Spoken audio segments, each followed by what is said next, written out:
Bonjour à toutes, bienvenue du coup dans ce webinaire sur les bons réflexes juridiques pour lancer son activité avec l'association Social Builder que je représente et notre invitée du jour, Johanna Philippe. Bonjour Johanna. Bonjour. Je te laisserai te présenter dans un instant. Du coup, Johanna est avocate au barreau de Toulouse et ce webinaire du 23 mai 2023 est organisé dans le cadre de notre programme SUNS, qui est un programme de formation destiné aux entrepreneuses, aux femmes entrepreneuses qui souhaitent level up, qui souhaitent monter en compétence sur le numérique. Donc, c'est une formation de 3 mois. Et là, en fait, on se réunit après ces formations. Donc, vous êtes une vingtaine à nous avoir rejoints. Donc, c'est vraiment que des personnes, des alumni, des personnes qui ont suivi la formation et qui veulent continuer du coup à garder le lien et à continuer à approfondir le sujet enfin, l'entrepreneuriat finalement. Du coup, hop, je vais donc pour celles qui sont arrivées hop, voilà, j'invite les nouvelles venues. Donc, je rappelle, vérifiez votre matériel, coupez votre micro et levez la main. Présentez-vous dans le chat et nous, on va se présenter. Donc, très rapidement, moi, je suis responsable communauté chez Social Builder, une association qui œuvre à insérer, former, heu, orienter les femmes dans le numérique, que ce soit dans l'entrepreneuriat ou dans les métiers du numérique. Johanna, je te laisse te présenter. Merci Caroline. Du coup, moi je m'appelle Johanna Philippe, je suis avocate au barreau de Toulouse et j'exerce principalement en droit commercial et en droit du numérique. Donc, on a eu l'idée de ce webinaire pour vous donner un peu quelques clés sur les réflexes qu'on va avoir au niveau juridique quand on lance son activité, c'est-à-dire quels sont les outils qu'on doit penser pour pouvoir sécuriser dès le départ, dès le lancement et pas attendre que les problèmes arrivent à la fin et que du coup vous soyez contraint de faire intervenir des professionnels du droit un peu en pompier. C'est toujours beaucoup moins confortable pour tout le monde, que ce soit pour vous, évidemment, parce que vous êtes les premières à être impactées, mais aussi du coup pour les professionnels qui auraient pu mettre en place une stratégie dès le départ. Et donc voilà, essayer de penser anticipation plutôt que pansement et, et éteindre le feu à la fin, quoi. Donc, on a eu l'idée donc, de ce webinaire justement pour vous présenter les outils. Alors, évidemment, c'est une synthèse. Hein, on ne veut pas rentrer dans les détails trop poussément non plus, parce qu'il y a beaucoup, beaucoup de choses auxquelles je vais vous faire penser, mais au moins que vous ayez au moins les idées et qu'après, vous ayez la possibilité, vous, derrière, de pouvoir aller chercher les informations. Alors, ce soit sur Internet, si vous avez voilà, des indications générales à rechercher. Et puis voilà, si vous voulez aller plus précisément, je vais vous présenter aussi dans un premier temps du coup les différents métiers du droit auxquels vous pouvez penser, vous rediriger si vous avez des questions, parce qu'il y a les avocats, mais il n'y a pas que les avocats aussi, que vous puissiez après savoir à qui donner enfin, chercher les informations et vous faire conseiller le plus rationnellement en tout cas.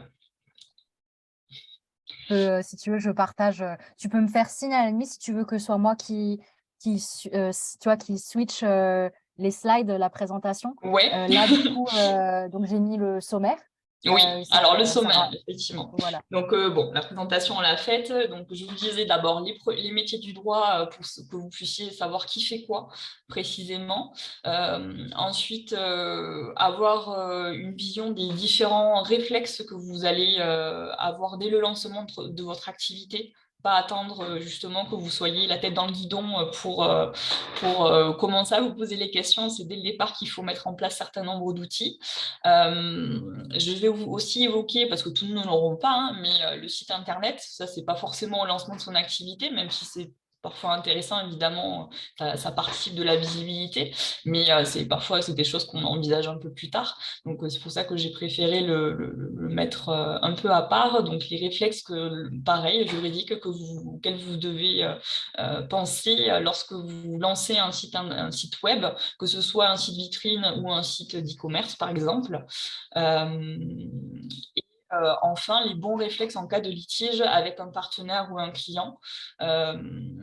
de la même façon pour que vous ayez en fait un peu des bonnes pratiques à l'usage et encore une fois que vous ne soyez pas prise de court le jour où ça arrive, que vous attendiez pas trop et que vous sachiez véritablement les étapes à mettre en place parce que mine de rien, ben, c'est vrai que on pense d'abord aux impayés, c'est souvent ça qui va mettre en péril votre activité le plus concrètement, c'est qui arrive le plus fréquemment et quand ça arrive, ben, on est un peu en panique et on ne sait pas trop quoi faire. Et puis après, évidemment, à la fin, on vous laissera la parole pour que vous puissiez échanger si vous avez des questions pour la suite. Caroline, tu peux. Super. Donc, premier panorama, donc les différents métiers du droit. Qui fait quoi? Alors, vous voyez, bon, il y en a d'autres, hein, mais je vous ai mis quand même les principaux pour que vous ayez vraiment une vision d'ensemble. On est plusieurs métiers du droit. Il y a certains métiers qui vont un peu empiéter sur les prérogatives de l'autre, mais on n'a pas tout à fait néanmoins les mêmes rôles. Vous avez d'abord les commissaires de justice qui sont devenus commissaires de justice en 2022. Jusqu'à présent, vous les connaissez sous le nom d'huissier de justice. Donc là, il y a eu un peu une refonte dans la profession. Mais pour vous décrire le commissaire de justice, donc c'est un officier public ministériel qui en fait est donc un professionnel qui va être titulaire d'un office à qui l'État en fait a délégué des prérogatives de puissance publique. Et donc, ses missions principales, et quand est-ce que vous allez penser à le solliciter? C'est quand vous avez en fait besoin de lancer une procédure que vous avez généralement pris à tâche avec un avocat, vous allez assigner une partie. À ce moment-là, lui, c'est lui qui va vraiment faire toutes les notifications officielles à la partie adverse. Donc, c'est lui qui va évidemment signifier les actes officiellement. Et après, à la fin, une fois que vous avez obtenu la décision de justice, c'est lui qui va faire exécuter surtout les décisions de justice. Donc lui, ça va être un partenaire essentiel dans le cadre du recouvrement ou de l'exécution des décisions de justice. C'est lui aussi qui peut vous aider à faire des constats officiels.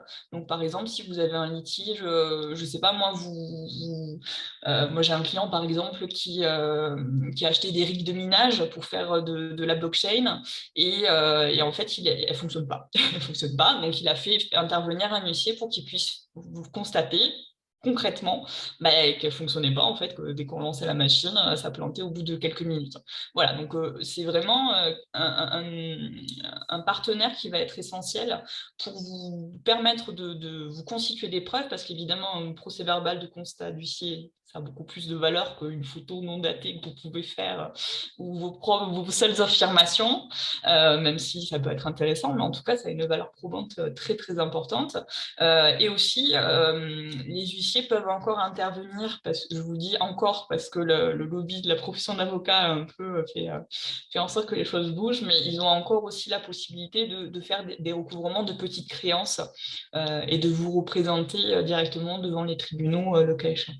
Bon, voilà. Le commissaire de justice qui est donc un partenaire intéressant pour surtout mettre en place les mesures d'exécution forcée quand vous avez une décision et en fait faire en sorte que vous puissiez faire des saisies, par exemple, directement sur le compte bancaire ou voir si votre débiteur il n'a pas des biens qui pourraient être vendus pour que vous puissiez vous recouvrer vos sous ou en tout cas le contraindre à exécuter les obligations que vous avez pu obtenir contre lui.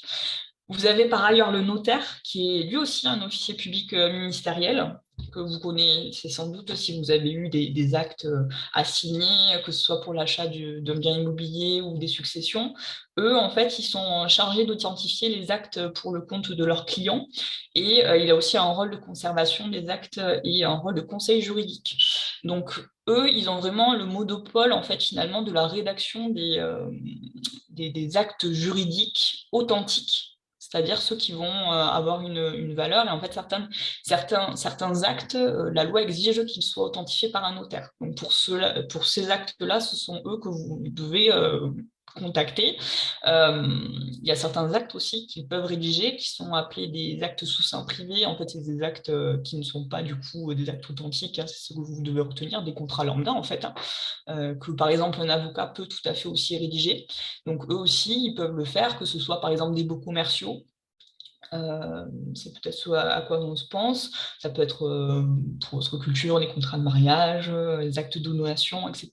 Donc c'est très très varié et ils n'interviennent pas que en matière de droit immobilier ou de droit de la famille, ça peut être aussi en droit des sociétés, en droit commercial. Donc n'hésitez pas aussi à, si vous avez un notaire de confiance, à vous adresser à lui. En fait, c'est lui aussi qui peut vous aider, notamment pour la rédaction de vos contrats ou même vous donner des conseils juridiques. Ensuite, vous avez donc les avocats qui peuvent évidemment être un partenaire, et je vais prêcher pour ma paroisse, assez intéressant pour vous. Alors nous, on a une profession réglementée qui est soumise à une déontologie. Et donc, nous, notre rôle, c'est de défendre les intérêts de nos clients, évidemment, mais on peut le faire dans deux cadres, soit en matière de conseil, soit en matière de contentieux. Les avocats, du coup, ont un monopole sur la représentation, un quasi-monopole sur la représentation devant les tribunaux. Donc, souvent, si vous avez un litige, une action en justice à envisager, vous devez du coup songer à prendre attache avec un avocat. L'idée de notre profession étant qu'on ne se limite pas à la représentation devant les tribunaux. L'idée, c'est vraiment de pouvoir, dès le départ, dès que vous avez un doute, de prendre attache avec un avocat pour qu'il vous conseille, pour qu'il vous assiste, pour qu'il puisse aussi vous aider si vous avez des négociations de contrat. C'est qu'au début, voilà, quand vous avez des nouveaux partenaires, vous pouvez vous retrouver en fait à devoir réfléchir aux différents points dans votre intérêt, comment on fait pour négocier un contrat, etc. Lui, il peut vous aider dans ce cadre-là, que ce soit sur la rédaction du contrat, mais aussi pour la négociation en tant que telle, puisque évidemment, il est un peu plus rodé à l'exercice. Et lui, il va aussi, c'est toujours plus facile aussi qu'on négocie pour les autres plutôt que pour soi. Donc, il pourra vous guider dans ce cadre-là. Donc, n'hésitez pas aussi à prendre attache avec un avocat lorsque ça se présente, sachant qu'en plus, que ce soit pour les notaires, les commissaires de justice ou les avocats, nous, l'intérêt aussi, c'est qu'on est soumis par le secret professionnel et souvent, les échanges qu'on va avoir avec nos confrères vont être du coup couverts par le secret professionnel. Donc ça va être hyper intéressant pour vous parce que ça veut dire que des négociations vont être secrètes. Et qu'après, si finalement les négociations n'aboutissent pas, les informations que vous aurez échangées ne seront pas divulguées par la partie adverse parce que sinon, avoir un problème. Voilà. Alors, on reviendra d'ailleurs sur cette histoire de négociation parce que d'ailleurs, je vous le dis, oui, parce on a finalement pas mis cette partie, mais si vous avez des négociations de contrat, surtout pensez et le réflexe de la lettre de confidentialité. En fait, c'est un contrat qui va obliger les deux parties qui vont négocier à véritablement réfléchir, à discuter du contrat qu'ils envisagent, mais sous couvert de confidentialité. C'est-à-dire qu'en gros, les parties s'engagent à ne pas divulguer les informations qui auraient pu être échangées. Ça, c'est hyper important parce que ça vous sécurise énormément. Si vous concevez une application avec des singularités un peu intéressantes et qui pourraient intéresser d'autres concurrents, et aussi, par exemple, votre partenaire direct, si lui pourrait potentiellement s'approprier votre savoir-faire, ça peut être dommage quand même. Donc, n'hésitez pas à penser à ce réflexe de la lettre de confidentialité. Donc, c'est un contrat qui oblige les deux parties à ne pas divulguer les informations et ne pas se les approprier. Ça vous protège. Voilà, petite parenthèse. Et donc après, vous avez un autre métier qui est le juriste d'entreprise. Pour vous le faire grossièrement, le juriste d'entreprise, c'est l'avocat interne à l'entreprise, avec évidemment la particularité que c'est une profession qui n'est pas soumise à la déontologie et qui, du coup, n'est pas indépendante vis-à-vis de son employeur nécessairement, vu qu'il y a un lien de subordination. Mais après, concrètement, pour avoir travaillé en entreprise, c'est sur le fond, en tout cas, des missions, c'est exactement la même chose. Vous faites des consultations juridiques, vous rédigez des contrats, vous pouvez faire de la veille sur les lois, les nouvelles lois qui arrivent, vous faites des formations vis-à-vis des collaborateurs. Donc, le juriste d'entreprise, ça peut être aussi votre partenaire si du coup vous envisagez de grossir un peu votre entreprise, de grossir un peu votre entreprise et du coup de faire en sorte que vous ayez peut-être quelqu'un en interne qui puisse vous aider au quotidien sur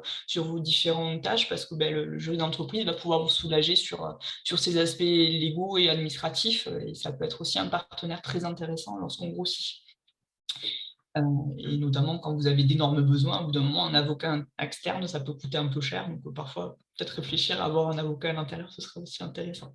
Et après, donc aussi, dernier interlocuteur clé, le magistrat, lui, évidemment, c'est celui auquel vous allez vous adresser lorsque vous avez des pépins, lorsque vous avez des litiges du coup, qui nécessitent que du coup, le litige soit tranché par une personne tierce. Donc, quand je parle de magistrat, évidemment, c'est tous les agents de l'État qui peuplent nos juridictions, donc que ce soit le tribunal judiciaire, le tribunal de commerce, pour que vous puissiez du coup obtenir une décision de justice et donc un titre exécutoire qui va vous permettre après de vous adresser au commissaire de justice pour recouvrer une somme d'argent, pour contraindre la partie adverse à respecter ses obligations.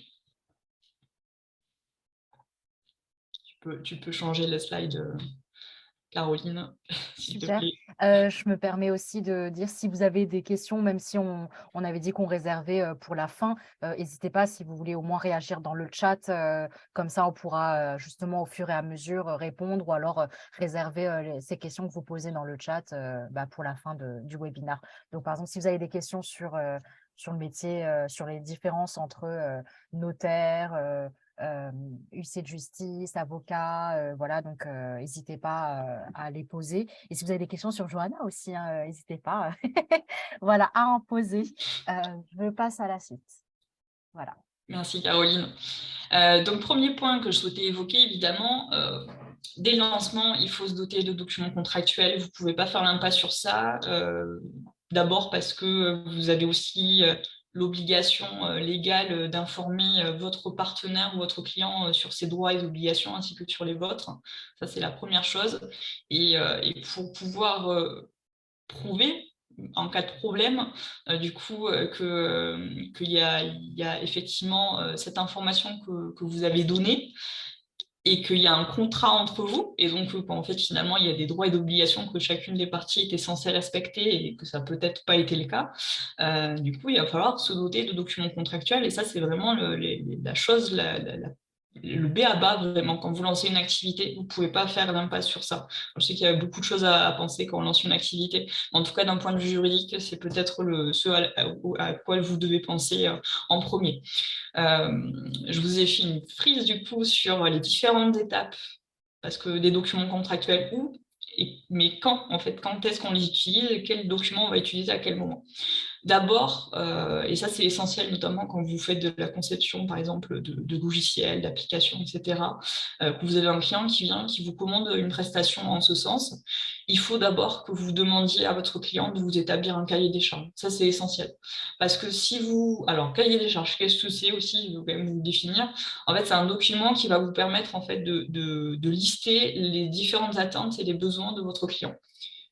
Donc, évidemment, si vous faites pas ces informations-là, vous n'allez pas pouvoir faire votre devis et vous n'allez certainement pas pouvoir faire de votre prestation en pratique derrière.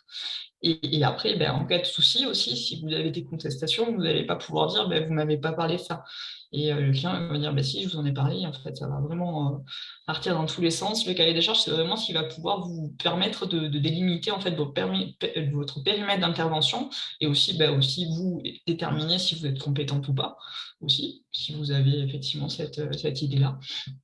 Et que vous puissiez avoir ce document dès le départ. Alors normalement, c'est un document qui est établi par le client lui-même, mais bon, je ne vous cache pas qu'en pratique, déjà, s'ils connaissent l'existence de ce document-là, c'est déjà bien. Donc, il ne faut pas hésiter à aider le client justement sur monter ce cahier des charges. Alors, concrètement, ce cahier des charges, il a des informations tout à fait basiques à présenter, hein. Vous devez, en fait, le client doit décrire son activité pour que vous puissiez un peu comprendre dans quel environnement économique il évolue, quelles sont ses offres, quels sont ses clients et ses marchés, les objectifs qu'il va avoir par rapport aux services ou aux produits qu'il vous commande, et qui puisse vraiment vous déterminer quelles sont les priorités, les fonctionnalités, par exemple, attendues. Si vous commandez un site internet, une application, vous puissiez vraiment déterminer en fait les différentes fonctionnalités qu'il attend sur le site, la technologie ou les les outils s'il en a connaissance, s'il a un peu d'exigence et s'il connaît un peu. Vous avez aussi tout ce qui va être les livrables et les comptes rendus, le calendrier de l'avancée en fait de la prestation, parce qu'évidemment, un site internet, par exemple, ça c'est pas en 2 jours, ça va se faire en quelques semaines, quelques mois parfois. Si c'est des gros logiciels, par exemple, évidemment, si vous ne vous calez pas sur un calendrier précis, vous, ça va être compliqué de pouvoir avancer sereinement et le client, il n'aura pas de visibilité. Donc ça va vous contribuer aussi à votre obligation d'information et ça, c'est hyper important. Et puis aussi, il va pouvoir aussi, dans ce cahier des charges, vous budgétiser. Voilà, vous dire quel budget il projette de mettre. Évidemment, vous, derrière, dans un deuxième temps, du coup, ça va vous permettre de faire votre devis et de lui adresser pour l'informer, en fait, sur le prix de votre prestation. Johanna, Oui, excuse-moi, donc juste avant que tu passes au devis, justement, il y a 2 questions. Dans le ouais. chat, il y a Sonia qui demande, est-ce qu'on peut faire le cahier des charges à sa place? Déjà, première question. On peut l'aider, mais c'est pas lui non plus qui peut. Enfin, on n'est pas là pour se substituer non plus. Après, je vous cache pas que dans les faits, quand même, mes clients, généralement, ils ont un modèle de cahier des charges qu'ils adressent en fait à leurs clients, et puis après, le client le complète, en fait. Mais c'est le client quand même qui doit avoir la main. C'est un document qui doit être établi au moins conjointement entre les parties. Voilà, pour que ça puisse être déterminé. Voilà. Après, Mais vous on ne peut pouvez pas se peut-être substituer à lui non fournir plus, un... parce qu'après, Peut-être ça qu'on peut crée des fournir un problèmes quand même. modèle. Peut-être qu'on peut fournir un modèle ou... Oui, alors d'ailleurs, en faisant un peu de recherche, je me suis rendu compte qu'il y avait quand même des modèles de cahier des charges accessibles sur Internet. Donc, si vous avez effectivement envie d'avoir une trame, ça peut être une possibilité de trouver ces informations sur Internet. Et puis, voilà, si jamais ce n'est pas le cas, on pourra vous les communiquer, communiquer des liens, ce n'est pas un souci. Il y a la deuxième question, c'est de Totem Sauvage. Les plateformes type Airbnb ou autres qui fonctionnent comme des distributeurs, quels seraient les documents contractuels à fournir, établir, récupérer? Comment qualifier ce type de partenaire? C'est-à-dire, Je précisément. laisse, Ouais, je du laisse coup, Totem je Sauvage. pose la question à l'oral. Oui, voilà. Ouais, je travaille pas mal avec ce genre de plateforme, Weekendoo, Airbnb, etc. Et en fait, du coup, eux, ils fonctionnent comme des distributeurs au sens où nous, on a une prestation à offrir. Eux, ils la mettent en ligne sur leur plateforme à eux, donc ils se chargent du travail marketing et de communication. Mhm. Et en fait, pour l'instant, moi, je travaille avec 3 distributeurs même différents. Et en fait, je me rends compte qu'il y a pas vraiment de document qui, par exemple, va dire nous, on va prendre 20% de commission, 15% ou plus. Et j'imagine que c'est dans leurs conditions générales de vente. Ouais. Mais je trouve que c'est difficile. Enfin, moi qui connais rien du tout au juridique, je ne savais pas au départ. Je me disais, mais comment ça fonctionne? Où est-ce qu'on voit? Où est-ce qu'on signe? Comment on s'engage? Enfin, bref. On va y revenir justement. C'est après le devis, je vous parlerai des CGV, on en parlera plus précisément de l'articulation. Donc, je vous parlais donc, du devis que vous devez adresser au client. Ça aussi, hein, c'est un document qui est essentiel, qui doit être adressé pour pouvoir évidemment faire en sorte que le client puisse comparer avec d'autres personnes, qui puisse accepter votre prestation en toute connaissance de cause.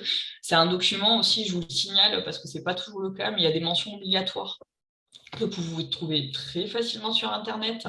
Vous avez toute la liste sur le site servicepublic.fr qui va vous permettre en fait de bien vérifier que votre devis comporte l'intégralité des mentions qui sont requises par la loi. Si ce n'est pas le cas, après, ça peut poser des soucis. Après, c'est un peu dommage, par exemple, quand vous avez un client professionnel et qu'en fait, vous n'avez pas de CGV encore, que votre devis même ne porte pas certaines mentions, à ce moment-là, vous n'allez pas pouvoir, par exemple, réclamer l'indemnité forfaitaire de recouvrement de 40 euros. C'est que 40 euros, mais c'est un peu dommage. Vous n'avez pas mentionné les pénalités de retard. Ça aussi, c'est pareil. Si vous en avez prévu, en fait, vous ne pouvez pas les réclamer. Vous allez lamentablement pouvoir réclamer auprès du juge s'il y a un litige, le taux d'intérêt légal qui n'est pas terrible. Donc, parfois, ça peut être aussi intéressant de bien penser à à préciser les mentions. Alors, les mentions classiques, c'est la date, le nom, l'adresse de votre client, le lieu d'exécution de la prestation, les délais d'exécution sur lesquels vous pouvez vous engager, la durée de validité du devis aussi, protégez-vous, parce qu'un devis, évidemment, il ne va pas être valable éternellement, parce que sinon, ça veut dire qu'au vu de l'inflation, le devis que vous avez pu faire il y a 3 ans, par exemple, peut-être que vous n'auriez pas facturé la prestation de la même façon, vu que tous les prix ont augmenté, en fonction par exemple, si vous avez des matériaux à utiliser et qui ont considérablement augmenté. Voilà, ça vous permet de réviser. Alors, ça dépend des délais de validité, hein. Vous pouvez faire à peu près tout ce que vous voulez, hein. Si vous voulez me prévoir un délai de validité de 2 semaines, vous pouvez. Si c'est 6 mois, c'est 6 mois, hein. Mais bon, essayez au moins de mettre une date pour que vous puissiez vous protéger. Évidemment, vous mettez aussi le prix de la prestation hors taxe ou TTC. Si vous avez notamment la TVA qui est applicable, vous faites bien apparaître le taux de TVA. Voilà. Et donc, normalement, un devis, c'est gratuit. Donc, on ne le fait pas payer. Un devis, c'est gratuit. Même si, évidemment, ça demande un peu de temps, évidemment. Et moi, la première, je sais ce que c'est d'établir un devis. Parfois, c'est un peu compliqué, mais c'est important de le rappeler tout de même. Donc, à ce devis, ce qui est hyper important, c'est que vous annexez vos CGV. Alors, CGV, qu'est-ce que ça veut dire? C'est conditions générales de vente. Ça, c'est probablement le document qui va le plus vous protéger, qui est obligatoire, c'est requis par la loi. Alors, c'est obligatoire parce que le texte nous dit que vous avez l'obligation de communiquer vos CGV à vos clients. Bon, dans les faits, si vous devez les communiquer, c'est que vous devez en avoir. Voilà. Parce que si on vous demande de les communiquer et que vous ne les avez pas, ça va être un peu compliqué pour vous de les présenter en 1 heure. Voilà. Donc c'est un document, c'est très important de retenir ça, qui est un document d'information précontractuelle. C'est-à-dire que c'est un document que vous ne fournissez pas en annexe de votre facture une fois que la prestation elle a été faite et qu'elle a été intégralement réalisée et que vous devez la facturer.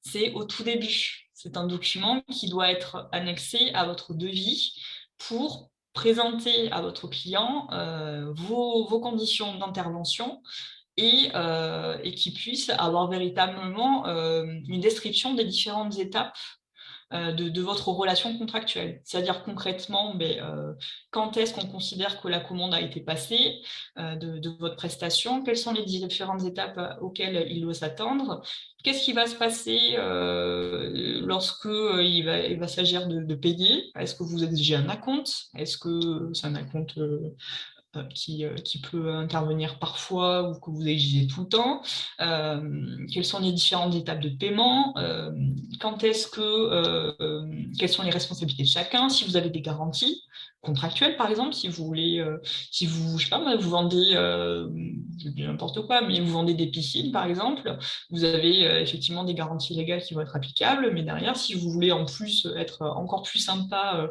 et faire un geste commercial complémentaire, vous pouvez tout à fait faire en sorte de proposer une garantie contractuelle, en fait, une garantie que vous proposez vous, de votre propre initiative, qui va être un peu plus favorable. Donc ça peut être aussi intéressant à prévoir. Et puis aussi, surtout, informer du coup votre co-contractant des différentes étapes en cas de litige. S'il n'est pas satisfait de vos prestations, qu'est-ce qui va se passer? À qui doit s'adresser? Au sein de l'entreprise, si vous êtes une grosse structure, est-ce que vous avez un service réclamation, par exemple? Bon, souvent, ça peut être le cas, je pense, à votre niveau, mais déjà, qu'ils puissent savoir à quelle adresse postale ou adresse mail s'adresser, qu'ils puissent évidemment pouvoir être informé de votre centre de médiation, parce que sachez aussi que dans vos CGV, vous devez faire apparaître, porter mention du coup de votre centre de médiation. C'est obligatoire d'adhérer à un centre de médiation et de proposer ce service du coup à vos clients et donc de le faire apparaître dans vos CGV. Toutes ces informations-là sont essentielles. Et puis après, évidemment, l'informer de la suite, c'est-à-dire que si vous avez cette démarche amiable qui n'a pas abouti, cette médiation qui n'a pas abouti, quelle est la juridiction compétente? Alors, si vous avez des consommateurs, c'est-à-dire des particuliers, ce sera le tribunal que la loi a désigné comme compétent. Donc ça, vous n'avez pas trop la main dessus. Par contre, si vous travaillez beaucoup avec des professionnels et que vous avez des CGV qui sont qui ont vocation à n'être communiquées qu'à des clients professionnels, là, ça peut être intéressant peut-être de prévoir du coup ce qu'on appelle une clause attributive de compétence qui va peut-être désigner du coup le tribunal qui sera à côté de chez vous. Ça peut être une possibilité. Mais encore une fois, là aussi, la rédaction des CGV, c'est quelque chose qui ne se fait pas à la légère. On pourrait penser que c'est assez simple, mais finalement, quand vous allez sur des sites internet, si vous avez déjà réfléchi au lancement de votre activité, vous avez pu voir qu'il y avait des CGV qui étaient plus ou moins fournis. Alors, vous avez des CGV bateaux que vous pouvez tout à fait générer sur des sites où on vous vend des CGV à 300 € ou voire même gratuitement. Je ne vous cache pas que si vous avez des avocats qui proposent des prestations de rédaction de CGV plus cher, voire beaucoup plus cher, c'est que parfois ça se justifie parce que des CGV, ça doit être des documents qui doivent être établis sur mesure, qui doivent être adaptés à votre activité. Toutes les activités sont différentes, vous avez des obligations légales qui sont parfois très très différentes en fonction des activités, qui sont parfois renforcées. Donc ça, vraiment, gros warning sur les CGV, ne prenez pas ce document à la légère parce que c'est vraiment un outil qui va pouvoir vous sécuriser et qui aussi, en cas de contrôle des autorités, va être étudié aussi, que ce soit par la DGCCRF, qui est l'autorité de contrôle au niveau de la consommation, si vous travaillez surtout en plus avec des consommateurs, et puis aussi par la Commission nationale informatique et liberté, la CNIL, si elle étudie vos CGV et qu'elle se rend compte que vous travaillez les particuliers, vous reconnaissez des données personnelles et que c'est pas mentionné dans vos CGV. Donc voilà, il y a tout ça qu'il faut vraiment avoir conscience. C'est pas des documents à prendre à la légère.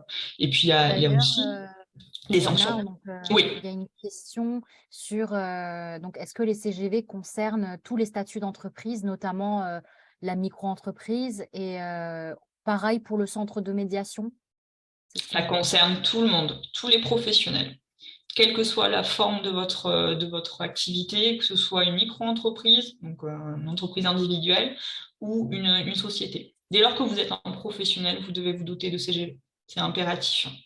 La loi ne fait pas de distinction entre les différents professionnels.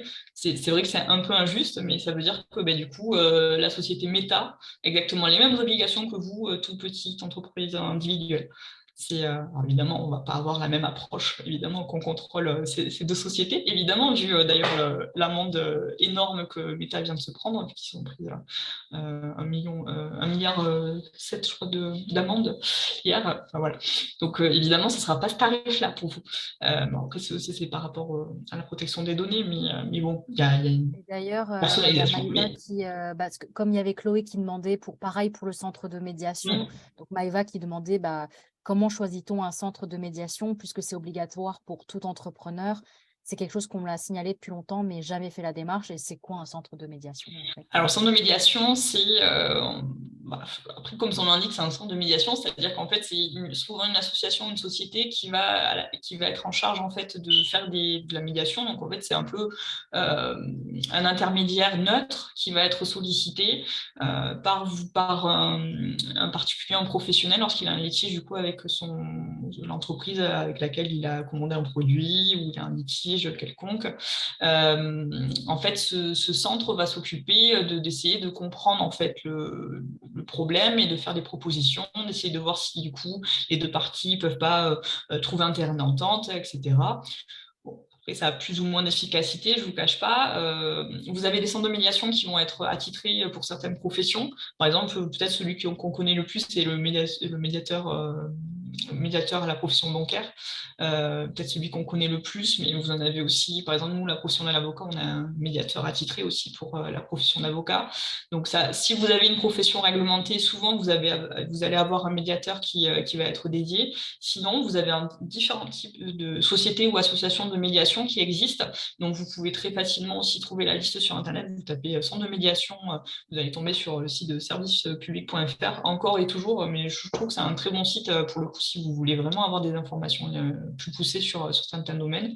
Vous allez avoir toute la liste des centres agréés et sur lesquels vous pouvez tout à fait vous renseigner. Alors après, soit c'est en fonction du centre de votre activité, soit du coup au niveau du budget. N'hésitez pas aussi à contacter différents centres de médiation pour pouvoir avoir un devis sur leur prestation. Souvent, c'est une adhésion annuelle en fait que vous devez renouveler chaque année et vous payez un forfait en fait. Voilà. C'est pas forcément excessif, hein, il ne faut pas penser que c'est forcément excessif, donc d'où l'intérêt aussi de faire du coup un comparatif au niveau des tarifs qui sont pratiqués par chacun. Il y a une autre question, et après je te laisserai continuer, on va laisser, Johanna continuer après, c'est: est-ce que Medina est conseillé pour prestation de services en bien-être?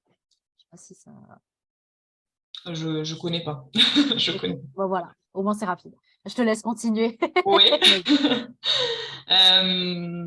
Juste pour finir sur les CGV, quand vous les construisez, que ce soit, donc vous avez bien compris, moi je vous invite vraiment à prendre un partenaire, mais quand vous construisez ce document, surtout pensez à vraiment décrire le processus de vente en fait, hein, c'est vraiment ça à quoi vous devez penser. Donc comment je commande, comment je paye, les délais de livraison, les garanties, le processus en qualité, donc tout ça vous devez y penser. Sachant qu'avec aussi, je vous le dis, mais bon, ça c'est les documents de base que vous devez avoir, mais si vous avez un contrat qui est beaucoup trop complexe, on n'est plus sur des CGV. Là, il faut penser à un autre contrat. Voilà. Et sachant que les CGV peuvent être négociés. Donc, si vous êtes de l'autre côté, par exemple, vous parliez de Airbnb tout à l'heure, effectivement, qu'il y a des CGV qui figurent sur son site internet, même des conditions d'utilisation et de vente sur son site internet, plus précisément, on y reviendra. Mais ce document-là, évidemment, c'est un document qui, normalement, peut être négocié. Alors, je vous avoue qu'avec Airbnb, ça va être un peu compliqué. Eux, c'est des CJV d'adhésion, vous y adhérez ou vous y adhérez pas, parce que c'est des énormes mastodontes dans leur domaine. Mais dans les faits, si vous avez, je sais pas moi, un fournisseur qui a des CGV, vous pouvez tout à fait les négocier. Et là, à ce moment-là, si vous avez la possibilité de négocier, que vous avez un partenaire qui est OK pour négocier, vous pouvez prévoir ce qu'on appelle des conditions particulières qui vont faire partie intégrante du contrat. Donc, votre contrat, en fait, ce sera les conditions particulières et les conditions générales. Et donc, ça va être des conditions particulières qui, comme leur nom l'indique, vont pouvoir préciser un certain nombre de stipulations qui vont être dérogatoires par rapport aux conditions générales. En gros, on va dire, bon, OK, les CGV disent ça, mais moi, je préfère rajouter quand même cette stipulation parce que sur ce point, on a convenu quelque chose de plus favorable ou de différent. Enfin, voilà. Donc, ça peut être aussi intéressant quand même à le savoir sur vos négociations. Ça va être surtout avec les fournisseurs, ça va être intéressant quand vous fournissez, je sais pas moi, vous avez un restaurant, vous devez commander des chaises. Parfois, sur les modalités, vous pouvez trouver des mentions différentes. Les conditions particulières aussi, ça peut être tout simplement un mail. Hein. Mais voilà, gardez à l'esprit en fait que ce que vous devez avoir, c'est tout de même des écrits. Regardez les écrits. Les écrits, ils restent.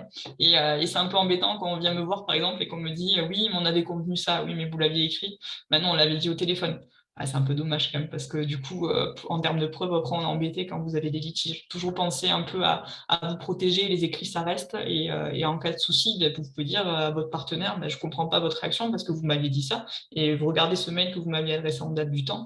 Et ça, pour le coup, ça a beaucoup plus de force pour aussi mettre fin aux différends qui auraient pu parfois s'envenimer, juste parce que la personne, parfois, c'est même pas par mauvais foi, juste parfois elle a oublié. Et donc là, ça vous couvre. Johanna, Ouais. une question aussi sur justement à quelles conditions et quelles fréquences les CGV peuvent-elles changer? Et est-ce que c'est aux clients de se les procurer régulièrement? Alors, les CGV, vous devez les communiquer dès le début de la relation. Donc, généralement, c'est au moment du devis. Elles doivent être aussi accessibles sur le site internet si vous en avez un, toujours dans cette démarche d'information. Même si c'est un site vitrine, hein, vous les mettez juste en information au CGV, comme ça les gens ont l'accès, le libre accès. D'ailleurs, c'est des documents qui doivent être accessibles sur la première page, et puis après, vous savez, vous avez bandeau en bas du site internet, les liens qui sont tout le temps accessibles, peu importe la page sur laquelle vous naviguez, doivent toujours être accessibles. Sur la fréquence de modification, ça dépend. L'idée, c'est quand même de les réviser chaque année parce que les lois, ça change tout le temps.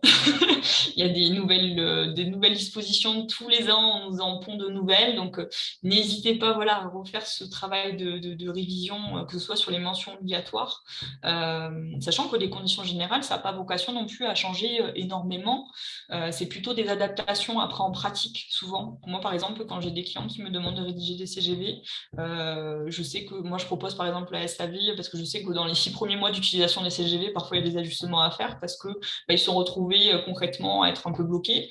Et parfois, l'année suivante, ils me contactent aussi en me disant ouais, j'ai eu un petit litige qui est apparu, donc je voudrais maintenant rajouter cette difficulté-là dans les CGV pour que au moins on comprenne la doctrine de mon entreprise vis-à-vis de ça. Voilà. Par exemple, je vous donne un exemple. J'ai un client qui a installé climatiseur. Il s'est retrouvé avec un salarié qui passe à travers le plafond du grenier, alors qu'ils étaient en train d'installer un climatiseur. Et du coup, alors pour le coup, ils n'avaient pas de CGV du tout. Voilà, pas bien. Mais du coup, il m'a dit, du coup, le CGV, vu ce qui s'est passé, on va rajouter le fait que le client s'engage à vérifier la sécurité des lieux avant que mon personnel puisse intervenir pour assurer la sécurité de mon personnel. Voilà. Donc, vous voyez, c'est des choses en pratique qu'on peut rajouter et votre pratique va enrichir vos CGV. Donc, après, au niveau de la fréquence, annuellement, c'est bien. Après, c'est à tout moment. Si vous voulez rajouter quelque chose dans vos CGV, vous pouvez. Par contre, évidemment, les CGV qui vont être applicables, c'est celles que le client aura acceptées au moment de l'acceptation du devis, évidemment. Vous ne pouvez pas lui exiger évidemment qu'il accepte celles à venir s'il ne les a pas acceptées au moment de la signature du devis. Voilà. Ensuite, évidemment, après, alors je vois le coût moyen d'une prestation de CGV par un professionnel. Ça dépend énormément. Comme je vous le disais, vous avez des générateurs qui vont vous générer des CGV gratuits. Vous pouvez aussi pomper les CGV sur notre site internet, mais je vous le conseille évidemment pas du tout, parce que du coup, déjà, c'est du plagiat, ce qui est illégal. Et surtout, ça ne va absolument pas vous protéger, parce que vous allez avoir des CGV qui vont potentiellement soit être périmées, soit pas bonnes, soit pas adaptées à votre activité. Donc ça, c'est le moindre coût, évidemment. Et après, vous avez des générateurs pas très chers, à 300 €, mais encore une fois, ça ne va pas du tout être adapté à votre activité. Sur les CGV classiques, vous avez des tarifs, je pense, entre 800 jusqu'à 2000 €, voire même parfois beaucoup plus cher, parce que souvent, les CGV aussi, ça ne s'inscrivent pas que seulement dans comment dire, c'est pas un document que vous allez rédiger isolément, souvent ça s'inscrit aussi dans une prestation qui va être plus vaste, de monter votre stratégie aussi commerciale, de la rédaction de l'intégralité de vos documents contractuels. Et vous avez bien vu que les CGV, c'est pas que les CGV finalement. Vous avez aussi le devis, la facture à rédiger. Vous avez potentiellement les mentions obligatoires de votre site internet. On en reparlera tout à l'heure. Vous voyez, il y a plein de choses auxquelles on doit penser. Et donc souvent, ça va être des forfaits qu'on va vous proposer.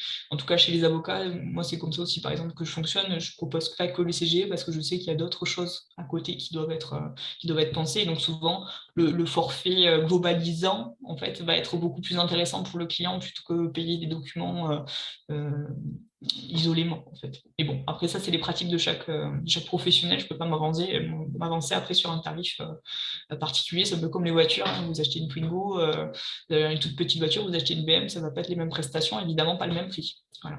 C'est la qualité qu'on attend aussi. C'est à quel point on est prêt à investir dans cet outil-là qui peut tuer dans l'œuf certains différents et vous tranquilliser l'esprit. Je sais que ça peut être un investissement, surtout au lancement d'une activité, mais il ne faut pas penser que c'est des économies. Parfois, ça peut prendre des proportions que vous allez payer cher après à la fin. Donc, c'est un peu dommage de raisonner dans ce sens-là. Vous voyez, c'est un peu comme la médecine douce. Parfois, quand on a un peu mal au dos, il vaut mieux aller voir un chiropracteur qui vous remette en place plutôt qu'attendre finalement d'être vraiment dans le mal et de devoir vous faire opérer du dos. Voilà, chacun fait son choix après, évidemment. Après, moi, je vous donne les conseils, vous en faites ce que vous voulez, mais ça peut être dangereux en fait. Voilà. Après les CGV, qui sont un vaste sujet évidemment, et on pourrait en parler pendant des heures, vous avez aussi un document, une fois que vous avez achevé votre prestation, qui est hyper important, qui est le procès-verbal de recette ou de livraison. C'est-à-dire que c'est un document par lequel vous allez officialiser la réception de votre prestation ou la livraison des produits qui vous ont été commandés par le client. C'est un document qui est hyper important parce que, notamment si le client, il va vous formuler ou pas des réserves sur ce PV. PV, procès-verbal. Si le client, en fait, il formule des réserves sur ce PV, c'est-à-dire qu'en gros, il dit « Ok, vous avez fait la prestation, mais moi, je ne suis pas satisfait totalement, il y a ces points à revoir. » À ce moment-là, en fait, il va pouvoir se prévaloir de ces réserves et il va pouvoir vous demander, en fait, de les lever. Donc voilà, vous avez un site internet, il estime qu'il y a certaines fonctionnalités qui ne sont pas au top, qui ne correspondent pas, qu'il faut encore faire des modifications. À ce moment-là, bah vous êtes tenu de lui proposer un délai dans lequel vous allez les lever, en fait, ces réserves. Donc, vous allez devoir remodifier. Par contre, si sur ce PV, il ne formule pas les réserves, ben c'est tant pis pour lui. En tout cas, sur les défauts apparents de non-conformité. C'est-à-dire que si vous avez livré, par exemple, une chaise à votre client et qu'il n'a pas émis de réserve sur le PV de réception, et que finalement, il s'aperçoit qu'il y a une rayure sur le pied de la chaise, eh bien, c'est tant pis pour lui, il ne pourra pas demander le remplacement du produit. Il est réputé, en fait, à avoir accepté le produit tel quel, en fait. Donc ça, c'est évidemment hyper sécurisant pour vous. Si le client n'émet absolument pas de réserve, il pourra aller pleurer auprès du magistrat le cas échéant. Ça va être très compliqué pour lui de démontrer le contraire. Il pourra tenter de le faire, mais ça, c'est un autre débat. Sachant, je vous le signale aussi, le client, il peut refuser de signer ce PV. C'est pas très intéressant pour vous, évidemment, quand il refuse, parce que ça veut dire qu'évidemment, vous avez une prestation qui ne lui convient absolument pas. Alors, ça, c'est le cas le plus fréquent, et donc là, ça va vous obliger à essayer de négocier avec lui, parce qu'il estime que soit la prestation n'a pas été achevée, ou alors elle a été très, très mal exécutée. Ou alors, le client peut aussi chercher un prétexte pour ne pas vous payer, et donc il refuse de signer ce procès-verbal. Ça peut aussi arriver. Donc, dans ces cas-là aussi, je vous invite à prendre conseil parce que ça peut être quelque chose qui va pouvoir être débloqué parfois en faisant intervenir le magistrat. Alors évidemment, quand c'est pour des petites prestations, ça se règle souvent à l'amiable, hein. Mais quand vous avez conçu un logiciel qui coûte plusieurs milliers d'euros, voilà, peut-être que ça peut être intéressant de parfois faire intervenir un magistrat pour en tout cas, contraindre votre client à accepter cette livraison, ce procès-verbal de recette et à le signer. Parce qu'après aussi, c'est un procès-verbal qui va déclencher un certain nombre de garanties. Je ne vais pas m'étendre aussi sur le sujet, mais c'est aussi ça l'enjeu en fonction des Johanna, façons dont il est question. Oui. il y a une question de Cécile sur OK pour le PV de réception, mais est-ce que ça ne vient pas en contradiction avec le droit de rétractation? Le droit de rétractation, c'est encore autre chose. Le droit de rétractation, c'est au niveau de votre devis et c'est une information qui, lorsque vous avez une activité et que vous travaillez avec des consommateurs qui peuvent bénéficier donc du droit de la consommation et donc du droit de rétractation qui concerne certaines activités. Encore une fois, je ne peux pas rentrer dans le détail, mais le droit de rétractation, ça ne va pas concerner toutes les activités. Ça dépend si c'est en ligne, si c'est en direct, ça dépend de plein de choses. Certaines activités qui ne sont pas soumises au droit de rétractation, pardon. Et dans ce cas-là, en fait, c'est un délai qui va être stipulé dans vos CGV qui va concerner le début de votre prestation. Mais après, une fois que votre délai de rétractation est expiré, la prestation se fait. Et là, sur le procès-verbal de recette et de livraison, on est à la fin de la prestation. Donc, il n'y a plus ce délai de rétractation. Voilà. Après, je sais que parfois, il y a des courts délais d'exécution de prestation, donc c'est peut-être ça qui peut poser souci en termes de rétractation. Mais bon, encore une fois, ça c'est... Je ne peux pas rentrer trop dans le détail, il y a tellement de choses à dire. Sinon, on ne va pas pouvoir voir la suite, malheureusement.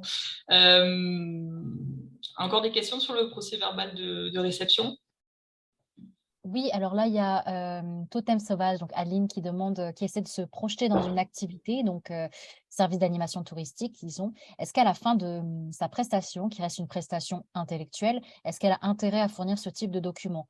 Aussi, il y a une différence entre bénéficiaire et client, donc elle imagine qu'on le ferait signer au client. Oui, alors sur ce type de prestations, effectivement, on ne va pas faire signer de procès-verbal de recette. Là, je parlais vraiment des prestations, même si on parle de prestations intellectuelles, c'est aussi parfois des prestations intellectuelles, mais quand je parlais de procès-verbal de recette, c'est par exemple quand vous avez à construire un logiciel. Donc ça, c'est une prestation que vous avez dû faire avec un calendrier, et en fait, le procès-verbal, ça va terminer ce calendrier.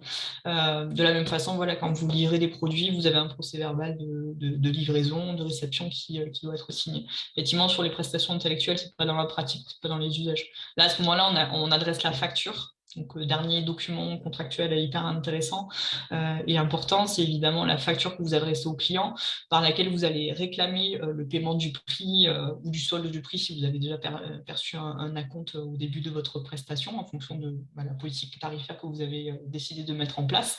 C'est un document qui est très important. D'abord, c'est évidemment un document comptable qui va vous servir de justificatif comptable et donc qui est nécessaire pour l'établissement de votre comptabilité, comme son nom l'indique.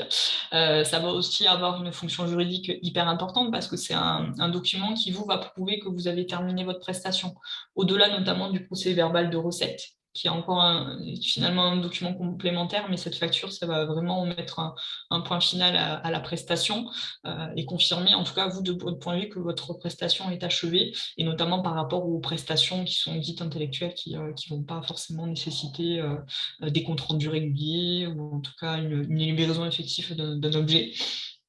Donc, c'est en considération de cette facture qui prouve que vous avez fait de la prestation, que vous êtes légitime à réclamer le paiement. Donc, ça, c'est aussi important. Ça a une fonction évidemment commerciale parce que ça va détailler les conditions de négation de la vente des biens ou services. Et il y a aussi un certain nombre de mentions obligatoires que vous devez mettre sur ce document. Pareil, si vous avez des professionnels, indemnité forfaitaire de 40 € de recouvrement, vous pouvez très facilement trouver ces informations dont je vous parle sur servicepublic.fr. Je suis en train de leur faire la pub monstrueuse, mais je trouve que c'est très très bien qu'on laisse en activité. Pareil, si vous avez prévu des pénalités de retard dans vos CGV, il faut les remettre dans la facture. Des informations qui sont importantes à remettre pour que vous puissiez réinformer en fait votre client de vos pratiques tarifaires en fait. Finalement, c'est les pratiques tarifaires qui vont apparaître. Et encore une fois, je vous renvoie vraiment à ce site pour que vous puissiez vous rattacher à la liste des mentions obligatoires qui doivent figurer sur la facture. Elles doivent vraiment toutes figurer pour vous protéger, et puis aussi parce que la loi l'exige aussi, hein, c'est les deux versants à chaque fois. Puis évidemment, ça a une fonction fiscale, parce que vous avez, si vous êtes soumis à TVA, la facture, c'est celle qui va justifier la collecte de la TVA. Et donc aussi, auprès de l'administration fiscale, justifier que vous reversez la TVA que vous avez collectée. Voilà. Donc, c'est une facture qui doit être établie évidemment pour chaque vente de biens ou prestations de services que vous fournissez. Et elle doit être délivrée à la fin de votre prestation ou au moment de la livraison du bien. Je pense que sur les documents contractuels, si vous n'avez pas d'autres questions, sachant qu'on pourra en parler pendant des heures, c'est vraiment un aperçu que je vous fais. Je vois l'heure qui a été très largement empiétée, ne serait-ce que sur ce sujet. Je ne pensais pas qu'on allait passer autant de temps, mais... Après, on avait prévu large, hein, qu'on restait Ouais, jusqu'à bon, ça va alors. 1h30 si besoin, donc on a le temps. Et puis justement, on a mis les questions-réponses pendant aussi ton... Ouais, donc ça ralentit un peu. Voilà, prends le temps, on a le temps, voilà.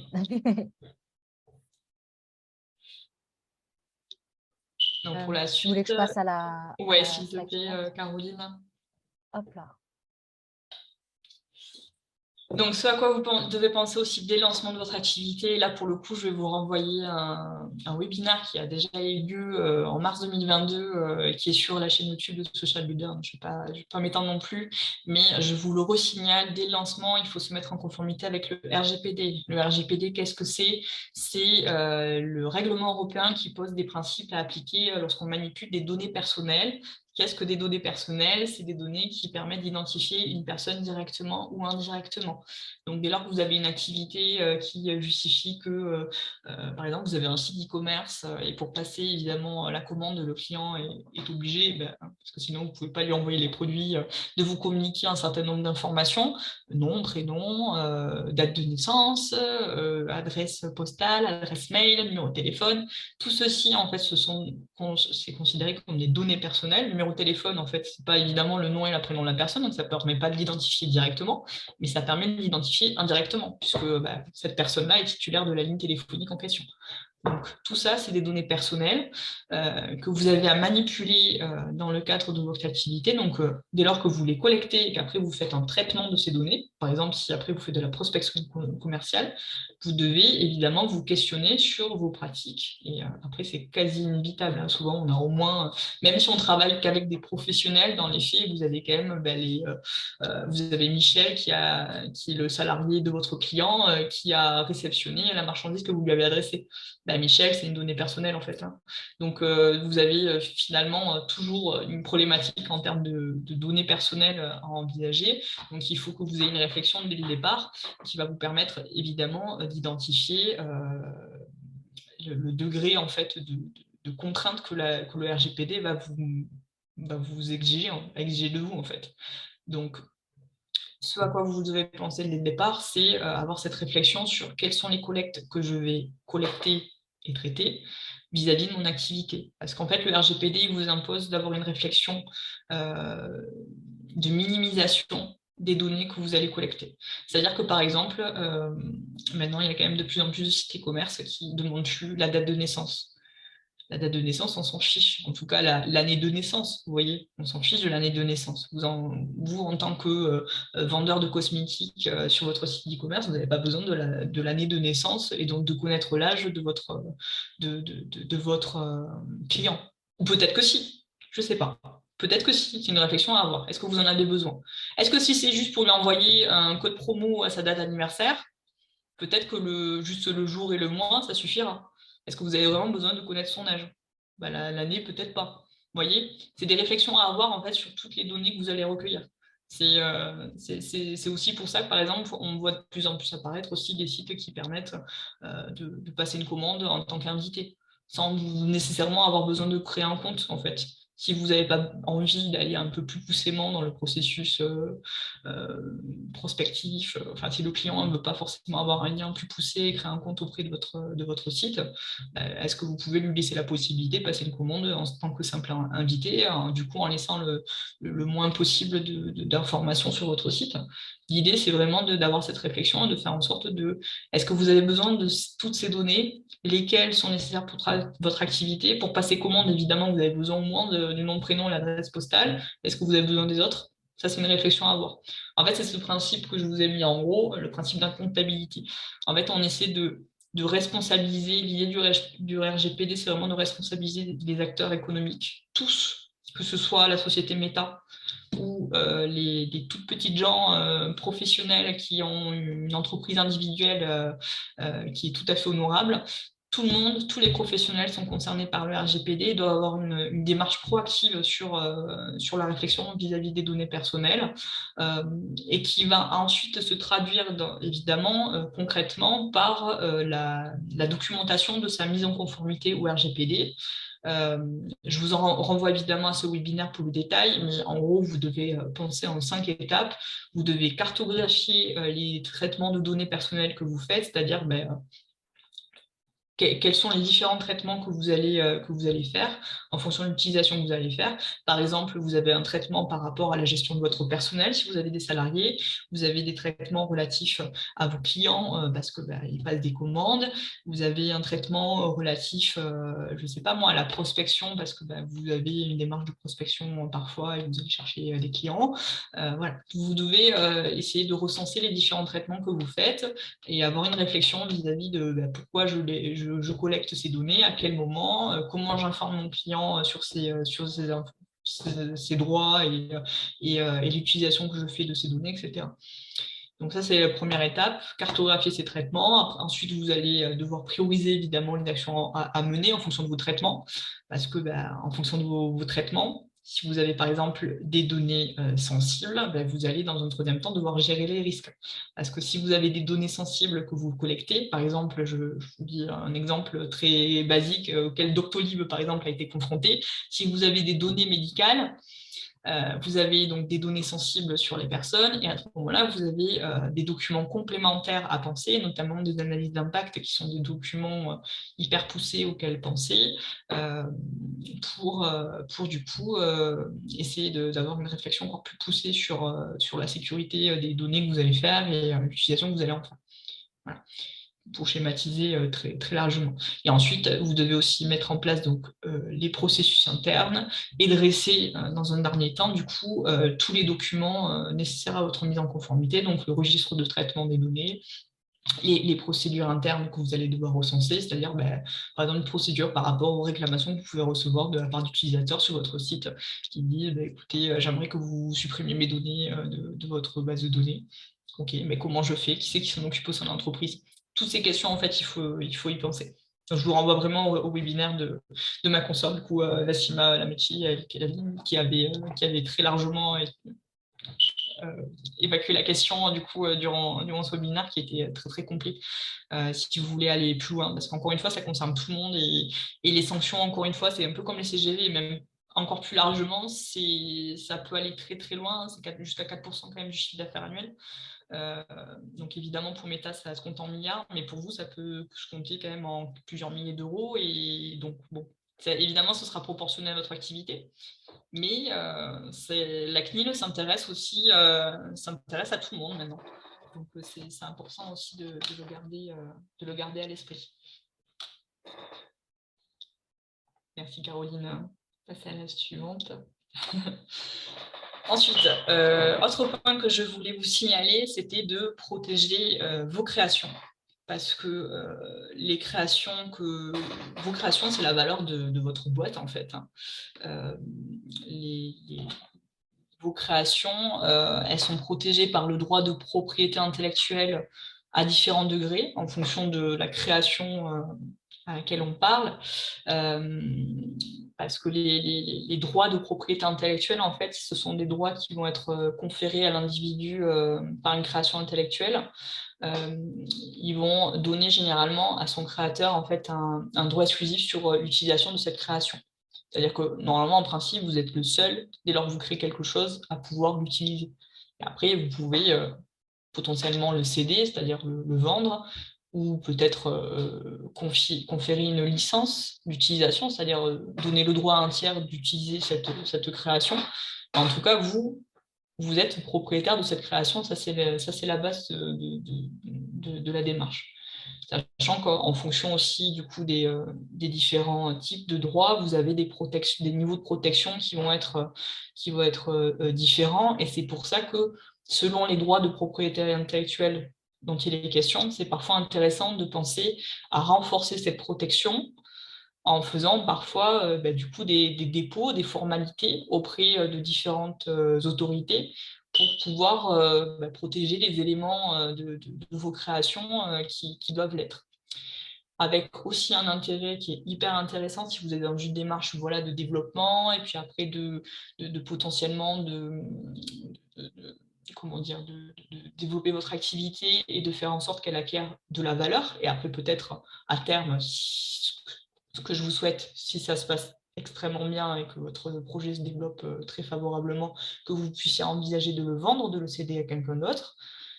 Par exemple, si vous avez une société à céder à terme, ça peut être aussi intéressant de faire en sorte que cette création, en fait, devienne une valeur à part entière de votre entreprise et devienne ce qu'on appelle un actif. Au même titre que les locaux que vous avez pu acheter, votre création, votre marque, par exemple, c'est peut-être ce à quoi on pense le plus, votre marque, ça pourrait être un actif qui pourra avoir une valeur à part entière au sein de votre entreprise. Ce ne sera pas juste le nom de votre entreprise, finalement. Ce sera en plus quelque chose qui, évidemment, n'est pas palpable. C'est une valeur immatérielle, hein. Ce n'est pas une valeur matérielle, donc c'est vrai que c'est un peu plus difficile à conceptualiser, du coup. Mais ça va vous permettre, en fait, de valoriser encore plus votre société. Et ça peut être hyper intéressant dans une démarche de potentiel success story et vendre son entreprise. Voilà. Et en plus de ça, ça peut aussi constituer une source de revenus, parce que si vous avez une création et que vous faites une licence d'utilisation, que vous conférez une licence d'utilisation à un tiers, ce tiers, il va pouvoir vous verser des revenus. Donc ça peut être hyper intéressant. Vous avez créé un logiciel, en fait, et vous avez un partenaire qui est hyper intéressé pour l'utiliser. Vous dites, OK, mais moi, je veux quand même garder la propriété sur ce logiciel. Bah, du coup, vous pouvez tout à fait envisager de lui louer, en fait, finalement, le droit d'utiliser ce logiciel. Et donc, en contrepartie, il va vous verser une source de revenus, en fait. Il va vous verser une commission pour cette utilisation. Donc ça, c'est hyper intéressant. Johanna, il y a une question de Ouais. Cécile qui est créatrice de vitraux déco avec des produits inédits. Comment est-ce qu'elle peut les protéger? Alors, vous avez différents. D'ailleurs, c'était la slide suivante, donc tu peux passer, Caroline, s'il te plaît. Parce que évidemment, quand vous avez une idée à protéger, pour certaines créations, vous devez envisager de déposer cette idée auprès d'une autorité. Et donc, en fonction de votre idée, vous allez devoir envisager des dépôts différents. Pardon. Si vous avez une marque, c'est-à-dire un signe qui va permettre d'identifier des produits et services, à ce moment-là, vous faites un dépôt auprès de l'INPI qui va du coup pouvoir enregistrer votre marque au sein d'une liste dédiée. Si vous avez une innovation technique, par exemple, moi, je ne sais pas, je dis n'importe quoi, par exemple, des personnes qui créent un procédé pour faire en sorte, en fait, une pomme de douche pour éviter, en fait, qu'il y ait trop de pertes d'eau. Vous savez, quand vous commencez à vous doucher et vous avez de l'eau froide, donc vous voulez éviter de vous prendre l'eau froide, mais à ce moment-là, vous avez un pommeau de douche qui va vous permettre de garder cette eau et en fait de la réutiliser. Et puis après, elle va être réinjectée dans le système avec l'eau chaude, en fait, une fois que tout sera réchauffé. Vous voyez, ça, c'est une innovation technique qui a été déposée et qui a été brevetée. Vous voyez, donc ça vous permet aussi de faire en sorte que cette innovation technique elle ait une valeur intrinsèque. Et vous avez aussi, du coup, pour tout ce qui va concerner les dessins et modèles, si effectivement ils ont une originalité particulière, on ne peut pas rentrer trop dans les détails encore une fois, mais si on considère que votre œuvre esthétique, hein, donc ça peut être aussi par exemple des vitraux, pour le coup, on peut aussi envisager de protéger ces dessins et modèles, parce que du coup, ce sera dans cette classification. On pourra tout à fait déposer ces vitraux et faire en sorte qu'ils aient une protection. Voilà. Donc, je voulais vous faire un focus sur la marque, parce que c'est peut-être ce à quoi on pense le plus. Les brevets, les dessins et modèles, c'est des processus, déjà moi que je ne pratique pas, donc je ne peux pas forcément vous conseiller dessus, en toute franchise, mais en plus, c'est des procédés qui font appel à d'autres professions aussi. Notamment sur les brevets, vous pouvez faire appel à ce qu'on appelle des conseils en propriété industrielle, auquel je vous invite très fortement à vous rapprocher si vous avez un brevet à déposer, ce qui est très cher d'ailleurs, un brevet, c'est au moins 4 000 € un brevet à déposer, pour le coup, ce qui n'est pas le cas de la marque qui, elle, va du coup, ce à quoi on pense le plus spontanément, c'est de protéger sa marque, parce que pour le coup, c'est quand même des frais qui sont bien moindres. Sur les dépôts du marque, vous avez les frais à l'INPI qui sont de l'ordre de quelques centaines d'euros tout au plus. Et après, même si vous faites à la cité d'un avocat, ça va vous coûter généralement. Après, ça dépend évidemment de la complexité, mais vous pouvez vous en sortir pour moins de 1 000 € tout de même. Un peu plus si évidemment vous avez une marque qui est extrêmement complexe, avec peut-être aussi des dépôts à l'étranger à envisager, et une stratégie de marque qui va être un peu poussive. Mais sinon, si c'est une marque lambda, entre guillemets, ça peut vous coûter pas trop cher tout de même, même si vous faites assister. Sachant que si vous déposez une marque, en fait, il faut que vous vérifiez s'il y a des marques antérieures qui sont identiques ou similaires à celles que vous souhaitez déposer. C'est hyper important de faire cette démarche parce que il ne faut pas penser que parce que par exemple, votre dénomination sociale, si vous avez une société, donc le nom de votre société existait avant une marque qui a été déposée, qui ressemble, voire est identique à votre dénomination sociale, ça va protéger en fait la marque que vous allez déposer dans un troisième temps. Ça ne marche pas comme ça. Vraiment, en matière de marque, ce qui compte, c'est le premier servi et le premier protégé. En gros, c'est un peu l'idée qu'il faut retenir. Donc, il faut pas penser du coup que l'antériorité de votre dénomination sociale va vous permettre d'être légitime à déposer votre marque s'il y a déjà cette marque à peu près presque identique. Ça vous permettra pas d'éviter un risque de confusion. Et le risque de confusion, c'est warning, on est sur potentiellement un acte de contrefaçon qui peut ensuite être poursuivi du coup par le premier dépositaire de la marque. Donc du coup, évidemment, déjà mettre à mal votre marque que vous pensiez être légitime à déposer, et après vous prendre un procès et devoir payer des dommages-intérêts parce que l'autre aurait potentiellement démontré que vous avez plagié sa marque, et là, énormément de risques évidemment, que ce soit financier ou même en termes d'image pour votre activité.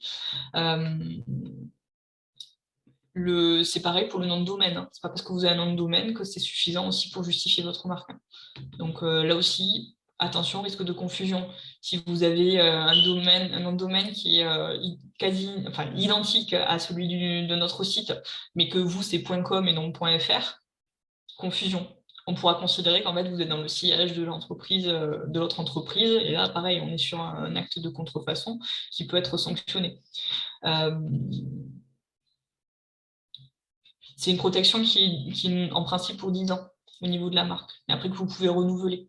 Donc ça aussi, c'est des démarches qu'on peut penser coûteuses au principe, mais ça va vous permettre aussi de sécuriser votre identité, hein. Si vous avez un peu réfléchi à un nom un peu sympa auquel vous êtes attaché, vous avez construit tout le logo autour de ça, et en fait, finalement, vous apercevez que parce que vous avez fait l'économie de protéger votre marque et de ne pas faire les dépôts, vous avez un tiers qui s'est dit, tiens, il est sympa aussi ce nom, il a déposé avant vous, là, vous allez être très, très embêté après pour... vous allez devoir tout refaire en fait, et abandonner cette marque que vous chérissiez tant, donc c'est un peu dommage tout de même. Sachant que je vous invite quand même aussi à vous faire assister sur cette démarche de dépôt, parce que vous avez quand même... excusez-moi, c'est ma chaîne qui fait gros. Il faut quand même qualifier la marque en fonction des... est-ce que vous déposez juste l'appellation de votre marque? Est-ce que vous déposez un logo? Est-ce que vous le déposez en couleur ou pas? Est-ce que vous le déposez pour certaines gammes de produits ou pas? Parfois, on peut être un peu perdu au niveau du dépôt de l'INPI. L'INPI a fait des guides, ça je vous le signale, qui permettent un peu de décrire en fait les différentes étapes lorsqu'on dépose. Même quand vous déposez d'ailleurs la marque, vous avez carrément un processus guidé avec les différentes étapes et l'INPI qui vous guide pas à pas. Donc ça, c'est quand même hyper intéressant. Mais si vous êtes perdu, n'hésitez pas à prendre conseil. Il vaut mieux peut-être se faire guider et lâcher au moins une consultation auprès d'un avocat plutôt que se retrouver complètement lésé sur cette question-là. Ce qui est important aussi... J'ai Oui. partagé justement les liens vers l'INPI. Oui. Et je me permets juste de répondre à une question de Totem Sauvage. En fait, on avait organisé un webinar avec l'URSSAF sur les différents statuts des entreprises, qui n'est pas l'objet du coup du webinar d'aujourd'hui. On avait organisé ça en décembre dernier, mais en fait, je ne retrouve pas l'enregistrement, donc je pense qu'il n'y a pas eu d'enregistrement. Mais j'ai eu l'URSSAF hier, donc on a convenu d'une nouvelle date pour décembre. Pas de souci, c'est pas grave, mais je pense que c'est important de toute façon. Et donc normalement, ce serait le vendredi 8 décembre. On devrait faire un webinaire avec l'URSSAF. Voilà. Et d'ici là, dans la newsletter, vous avez vu, chaque mois, je vous partage des petits conseils, des petits liens. Donc voilà, n'hésitez pas.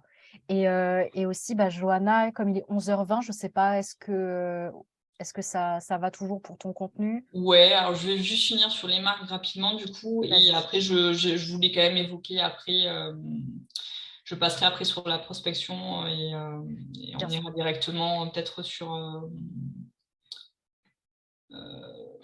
je sais pas, peut-être qu'on fera un sondage après pour voir les thèmes que vous voulez aborder. Oui, alors juste du coup sur la marque, donc surtout ce qu'il faut garder à l'esprit, c'est qu'une fois que vous avez déposé votre marque, il faut être proactif après sur sa surveillance. C'est à vous après de faire l'effort en fait de vérifier qu'il n'y a pas un nouveau dépôt de marque. Parfois l'INPI peut passer à côté, donc c'est à vous après de protéger votre marque, de la mettre à jour aussi si c'est nécessaire, parce que parfois on a des marques qui vont concerner de nouveaux produits ou services que vous allez pouvoir rajouter après à votre activité.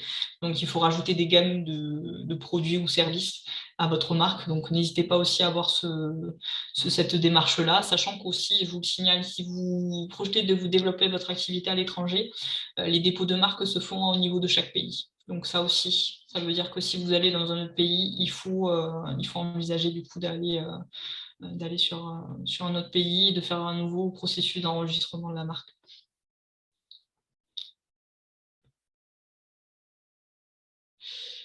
Oui, alors ça, je vous le signale très rapidement, mais effectivement, quand vous prospectez dans le cadre de votre activité, c'est important de respecter le RGPD. C'est-à-dire que lorsque vous démarchez des gens qui n'ont pas été sollicités, vous faites de la prospection par téléphone ou par mail, etc. Normalement, du coup, pour pouvoir prospecter, ça veut dire que dans un premier temps, vous avez collecté des données, notamment une base d'adresses mail, par exemple, que vous avez potentiellement acheté auprès d'un data broker, donc un courtier en données.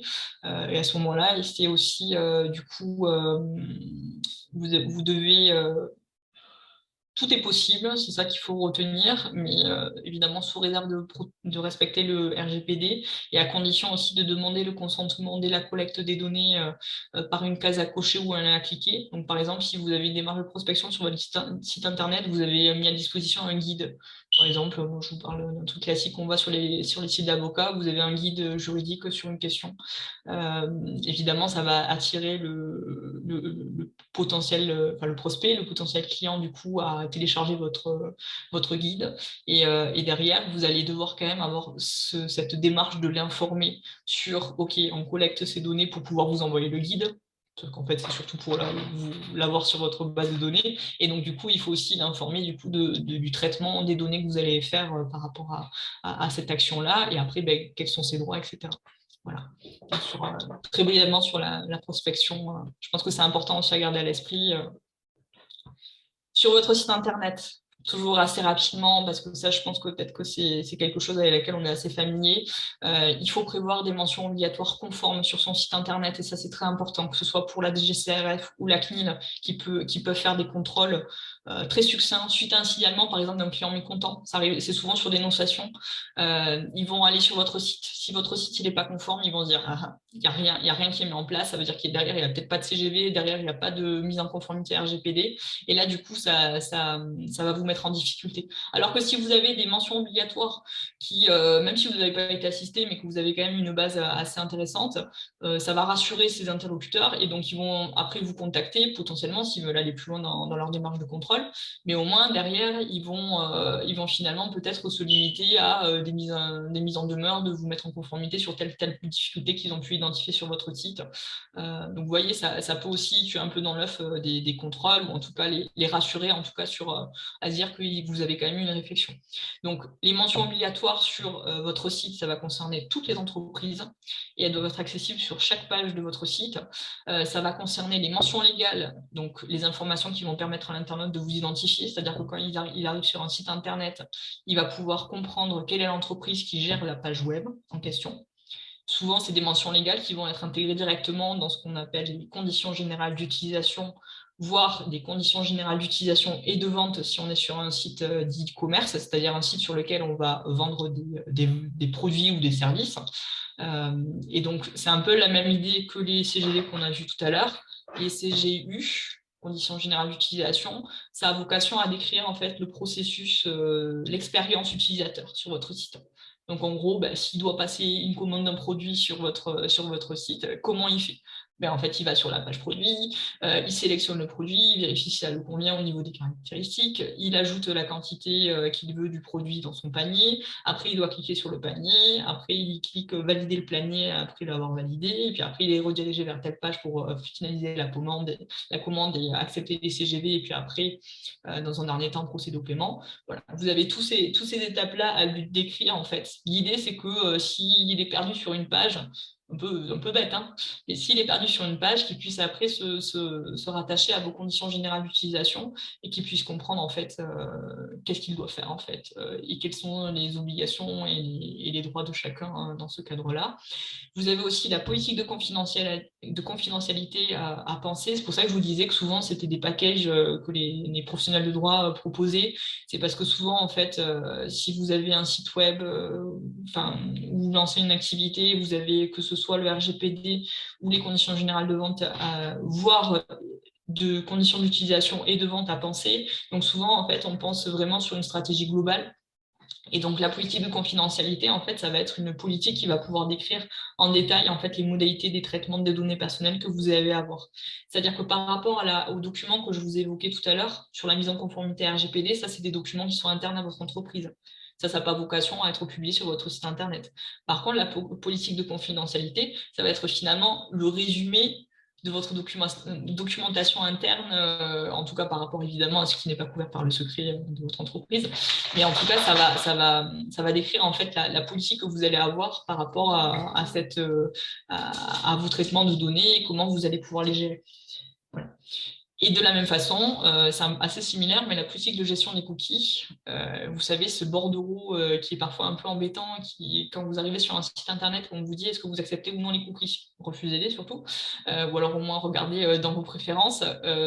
Si vous avez un webmaster, assurez-vous que le bordereau de gestion des cookies qui vous propose est bien conforme, parce qu'il y a beaucoup de sites qui sont sous l'ancien bordereau qui n'est absolument pas valable d'après la CNIL. La CNIL considère qu'il y en a beaucoup. Vous savez, quand il y a un bordereau qui dit poursuivez la navigation, vous avez réputé, si vous poursuivez la navigation, vous êtes réputé avoir accepté les cookies. Non, ça c'est illégal. Donc il faut vraiment avoir un bordereau d'acceptation des cookies conforme, avec un bordereau aussi qui renvoie du coup à votre politique de gestion des cookies, qui va pouvoir détailler les différents cookies que vous allez pouvoir avoir. Donc c'est vraiment des informations techniques sur ces cookies-là, sachant que évidemment l'intérêt c'est pour l'utilisateur, en tout cas celui qui est un peu curieux, de vérifier si votre site utilise des cookies en fait qui potentiellement sont des outils américains et qui du coup ne respectent pas le RGPD. Que vous savez peut-être, mais le RGPD n'est pas US-friendly. Les États-Unis sont considérés comme une législation non adéquate vis-à-vis du RGPD. Donc, d'ailleurs, c'est pour ça que Meta s'est fait sanctionner, d'ailleurs, parce qu'elle a été sanctionnée parce qu'elle avait transféré des données d'utilisateurs européens, du coup, vers les États-Unis, ce qui est complètement illégal, parce qu'en fait, on considère qu'ils n'ont pas une législation adéquate. Donc, on peut potentiellement le faire, mais il faut faire un encadrement, et a priori, ça n'a pas du tout été fait. Voilà. Donc, c'est tous ces outils à avoir, sachant aussi que, je vous le mentionne, mais il y a certains prestataires, notamment les avocats, qui proposent des prestations du X-Legal, qui sont en fait des prestations qui visent en fait à vérifier aussi la légalité de l'expérience utilisateur. C'est-à-dire que, je vous donne un exemple très simple, vos CGV, elles doivent être acceptées sur votre client, par votre client. Si vous avez le système d'e-commerce, à quel moment il doit être accepté? Évidemment, il doit l'accepter avant de passer le paiement, au moment de la passation de la commande, voyez. Mais est-ce que du coup, c'est une case qui doit cocher ou est-ce qu'elle peut être pré-cochée? Il doit la cocher. Elle ne doit surtout pas être pré-cochée.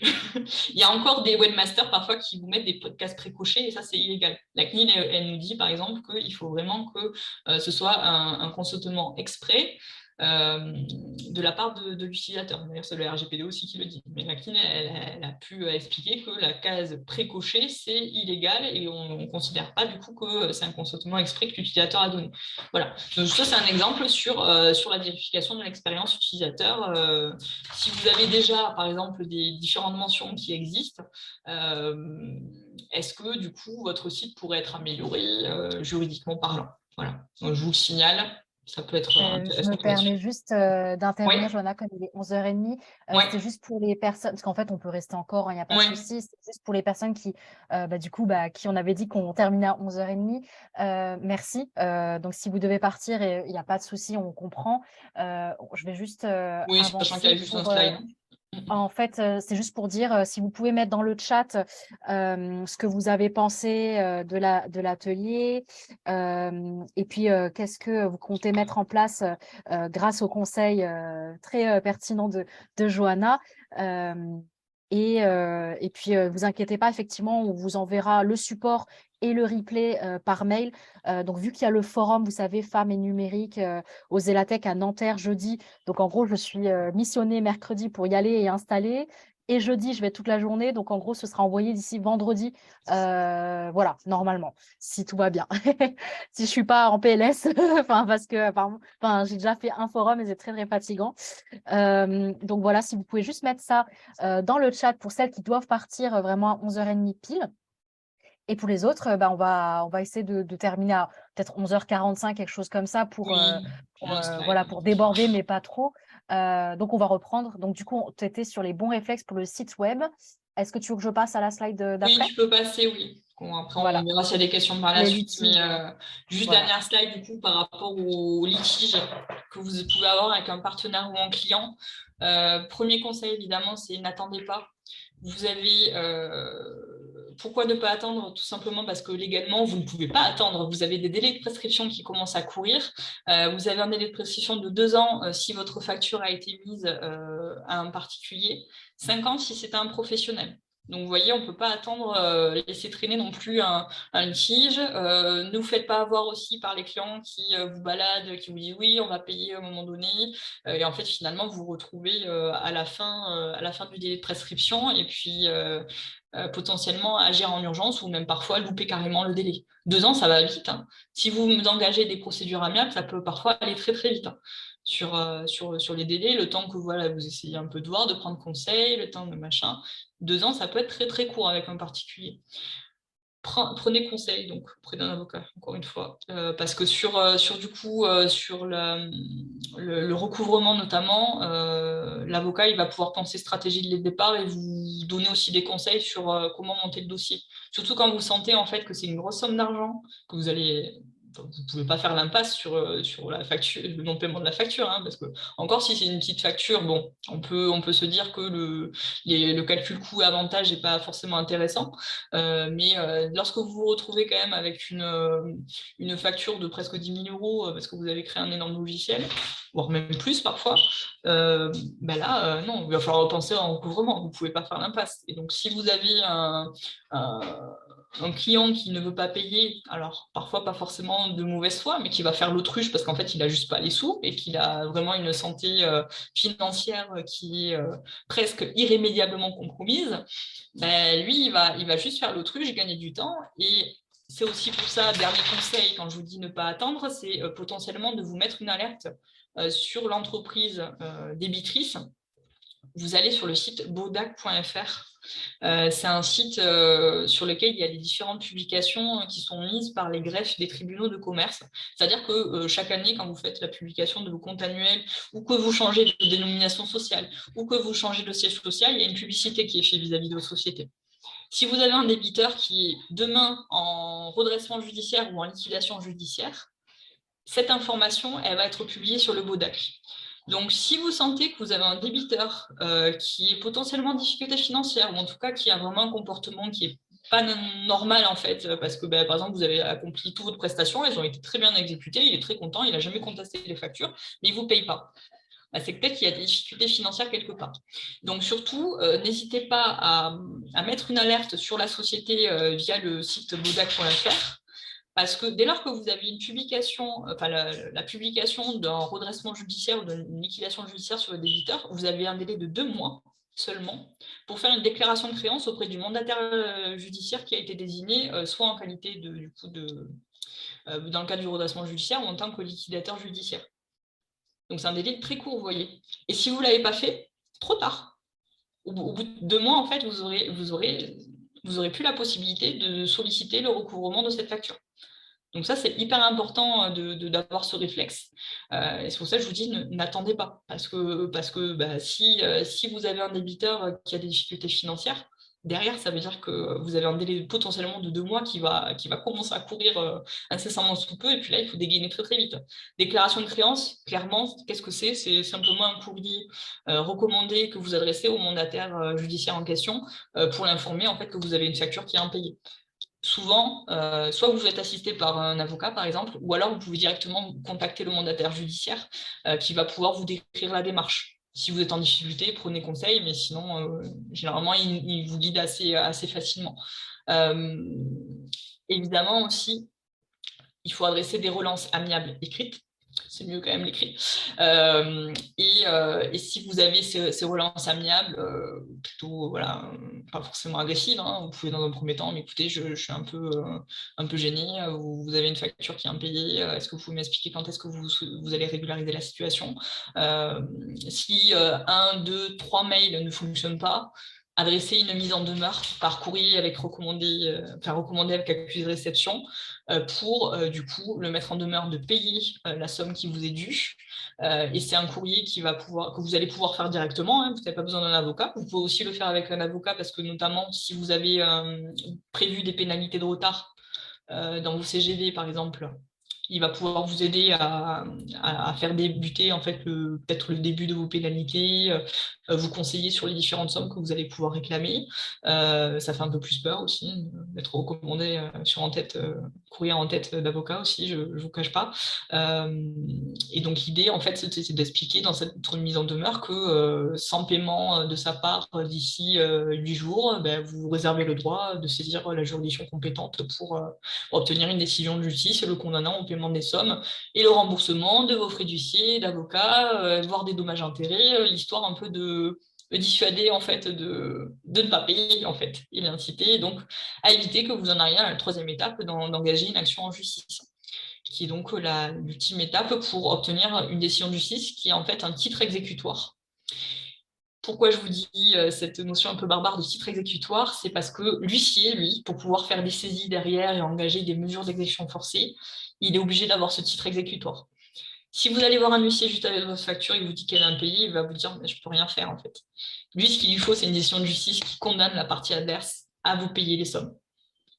Donc ça, c'est hyper important à garder à l'esprit. C'est pour ça que je vous dis parfois l'action en justice, si vous avez une énorme somme, ça va être parfois inévitable, sachant qu'à la fin, évidemment, vous pouvez aussi retomber sur vos pattes en termes de coûts. Évidemment, vous aurez avancé les frais d'avocat et d'huissier pour notamment faire la signification de l'assignation et pour que votre avocat puisse rédiger une assignation, constituer le dossier, aller plaider le dossier, etc.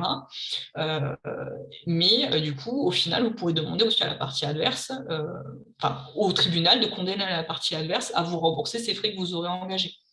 Donc, vous pouvez, au final, retomber un peu sur vos pattes financièrement. Ça peut être un coût au début, mais à la fin, vous retrouvez non seulement le paiement de votre facture et vous êtes remboursé potentiellement du coup des frais que vous avez engagés. Voilà ce que je voulais vous dire sur les réflexes en cas de litige et sur tout le reste. Si vous avez des questions, n'hésitez pas du coup sur les différents points qu'on a pu évoquer. Alors, je vais essayer de reprendre les questions. Merci beaucoup, Johanna. Franchement, c'est super intéressant. Moi, de toute façon, je savais que ça allait être super intéressant dès le début, mais là, encore plus avec les questions de nos participants de Sons et moi-même à titre personnel aussi, ça m'interroge. Merci Adeline de Totem Sauvage pour le lien du site Bodak. C'est vrai que je n'osais pas t'interrompre, Johanna, Oui, pour savoir l'orthographe, mais c'est bon, Adeline s'en est occupée. Je vais juste remonter au moment des cahiers des charges. Il y avait une question que je t'ai pas relayée à ce moment-là, mais je vais te remettre. C'était une question sur quand est-ce que… alors attends, je remets tout au début. Enfin, c'est pas au début, mais c'était au moment des cahiers des charges. Alors, dans quel cas doit-on établir un cahier des charges? Voilà, c'était ça. Dans quel oui, cas alors est-ce que… le cahier des charges, ça va être plutôt pour les prestations type construction d'un site, d'un logiciel, sur des prestations un peu qui ne peuvent pas se faire très rapidement, quoi. Ça va être dans ce cadre-là. Ok. Il y avait Je sais Chloé aussi que qui… vous êtes oui, beaucoup pardon, dans les vas-y. métiers du numérique, c'est évidemment un cahier qu'on ne peut pas… Par exemple, si vous avez des boîtiers à faire sur des panneaux solaires, voilà, comment vous avez un client qui vous passe cette commande, qu'est-ce qu'il attend de ces boîtiers, voilà. Donc tout ça, c'est à décrire. Mais évidemment, ça va concerner du coup des prestations de services ou construction de produits sur mesure en fait, qui vont faire appel à des spécificités qui vont être précisées par le client s'il a des attentes. En fait, c'est plutôt pour les produits ou les services qui sont sur mesure. Moi, je sais que je faisais ça quand je créais du coup, j'avais je crois que je l'avais dit au précédent webinar ou dans mes newsletters. Je suis moi-même entrepreneur et j'avais mon agence de communication avant. Et effectivement, le cahier des charges, c'est très, très utile par exemple, quand on devise avant de deviser une création de site web, notamment parce que justement, on est sur du sur-mesure. Donc, c'est un peu de lister les spécificités fonctionnelles, les attentes, les utilisateurs attendus. Enfin, voilà, donc c'est très, ça aide. En plus, ça sert un peu de bible finalement après au cours du projet, en fait, de se référer justement à ce document, de dire ah oui, oui, on avait convenu de ça, de ce point-là, de cette fonctionnalité, de cette option, et là je le vois pas, donc ça aide. Oui, parce qu'évidemment, après, vous n'avez pas de cahier des charges, ou en tout cas, il existe, mais on ne l'appelle pas exactement comme ça. Mais par exemple, si vous avez un site d'e-commerce et que vous vendez des produits, en fait, si vous allez sur la page produit, vous avez les différentes caractéristiques du produit en question. Et ça, voilà, vous avez un vêtement, il est fait en coton. Voilà. En fait, c'est un cahier des charges, c'est ça, en fait, finalement. C'est décrire un peu le produit, la photo en question, c'est le produit. Bon, après, là, on est sur l'hypothèse, évidemment, d'un produit tel quel, que le client achète ou pas. Là, quand on parle de cahier des charges, c'est vraiment sur des prestations ou sur la création de produits du coup qui vont être vraiment sur mesure, qui vont être vraiment la construction, une réflexion que le client a eue sur un besoin, sur des attentes vis-à-vis d'un produit. Par exemple, ben voilà, il aurait pu acheter une robe toute simple sur un site, évidemment, mais lui, il veut une robe qui correspond à peu près à ça. Donc, ça peut aussi s'appliquer aux couturières. Hein. C'est finalement le cahier des charges, c'est au début, OK, on vous commande une robe de mariée, par exemple, un peu sur mesure, un peu avec certains produits, certains matériaux, certains boutons. Qu'est-ce que vous attendez ça? Et le cahier des charges, ça va vraiment avoir vocation à préciser faire une description en fait du produit qui va être commandé, mais c'est un produit sur mesure dans cette hypothèse-là.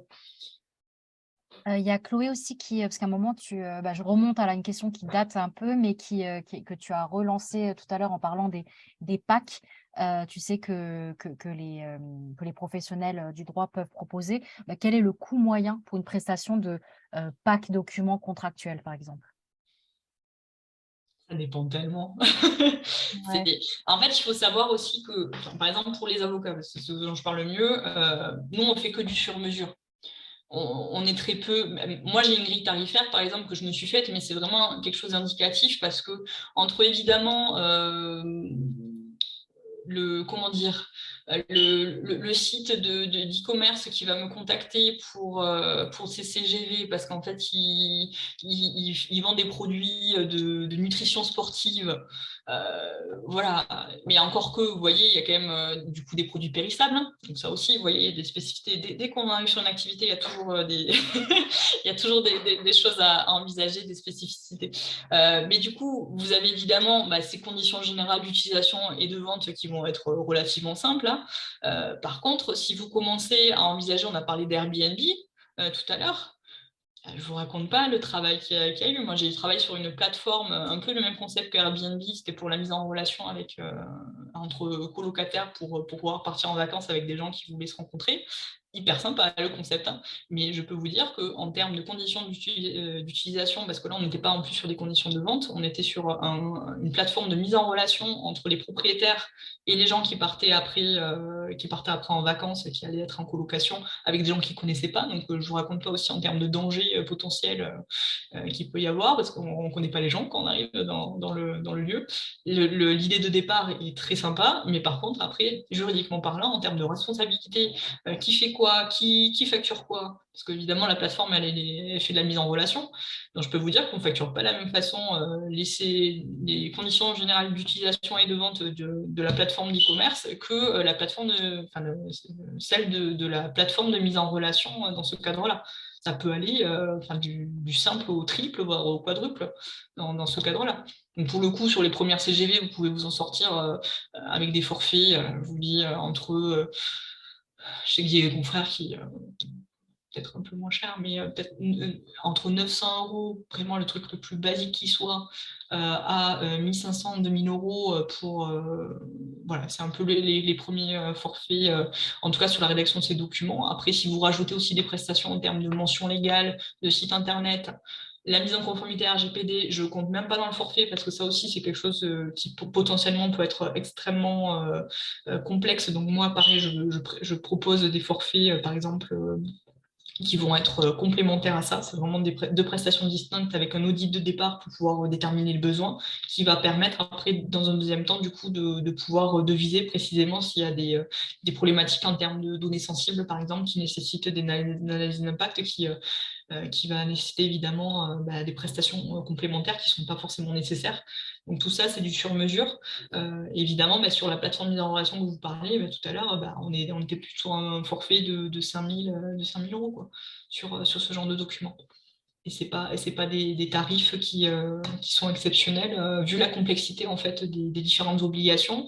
Et après aussi, c'est pas seulement aussi le document, il faut aussi qu'après la personne puisse se réapproprier le document, que ça soit dans son jargon. En plus maintenant, ce qu'on fait de plus en plus, peut-être que vous avez entendu parler de legal design.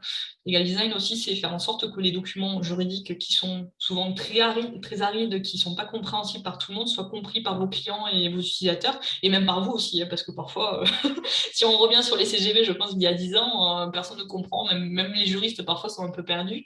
Alors que là, l'idée, de plus en plus, c'est de faire en sorte que les outils, les documents contractuels sont accessibles à tout le monde, et notamment aux non-juristes, parce qu'on a un langage particulier. Je vous ai parlé de notions juridiques, j'ai essayé de vulgariser au possible, parce que moi, c'est comme ça que je fais.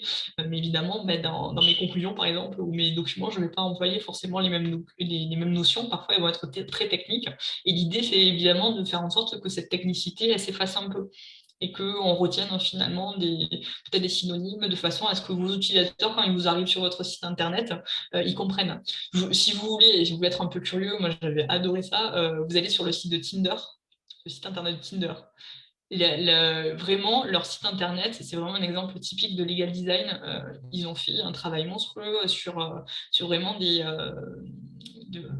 la vulgarisation sur les différents. Ils vous expliquent par exemple que si vous allez à l'étranger, que vous allez dans des pays et que vous utilisez Tinder, mais que vous êtes homosexuel par exemple, que certains pays en fait n'acceptent pas ou parfois pénalisent, voire punissent de la peine de mort, parfois cette orientation sexuelle. Du coup, ils vous donnent des conseils, ne serait-ce que pour vous protéger vis-à-vis d'une utilisation dans ces pays-là de l'application. Vous voyez, c'est une obligation d'information et vous verrez comment ça rédigé, c'est hyper intéressant, hyper accessible. Et donc, de plus en plus, notre avocat, on essaie aussi de vous proposer ce type de prestation-là.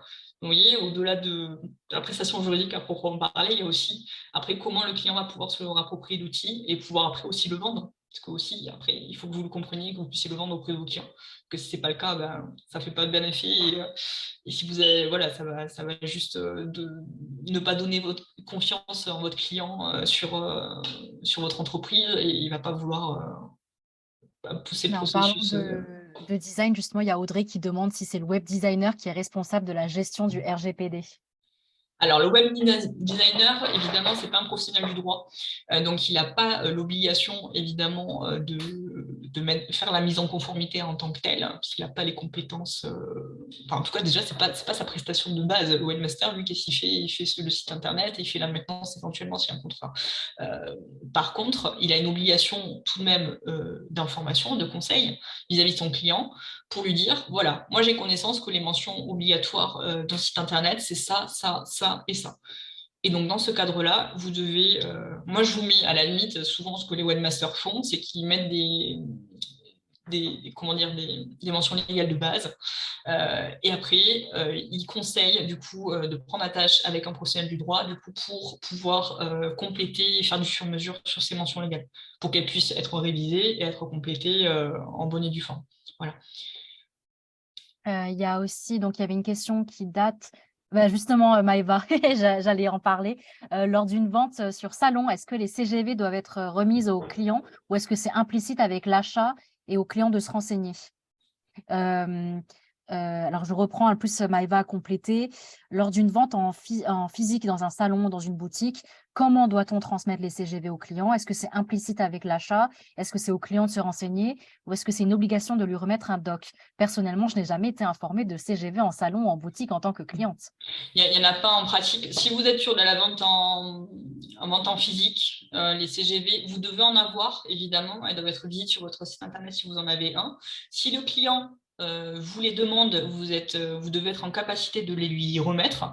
Mais après, évidemment, en pratique, ça se fait pas. Vous allez sur un salon, vous achetez un objet quelconque, vous n'avez pas à transmettre les CGV en même temps que le ticket de caisse que vous donnez au client.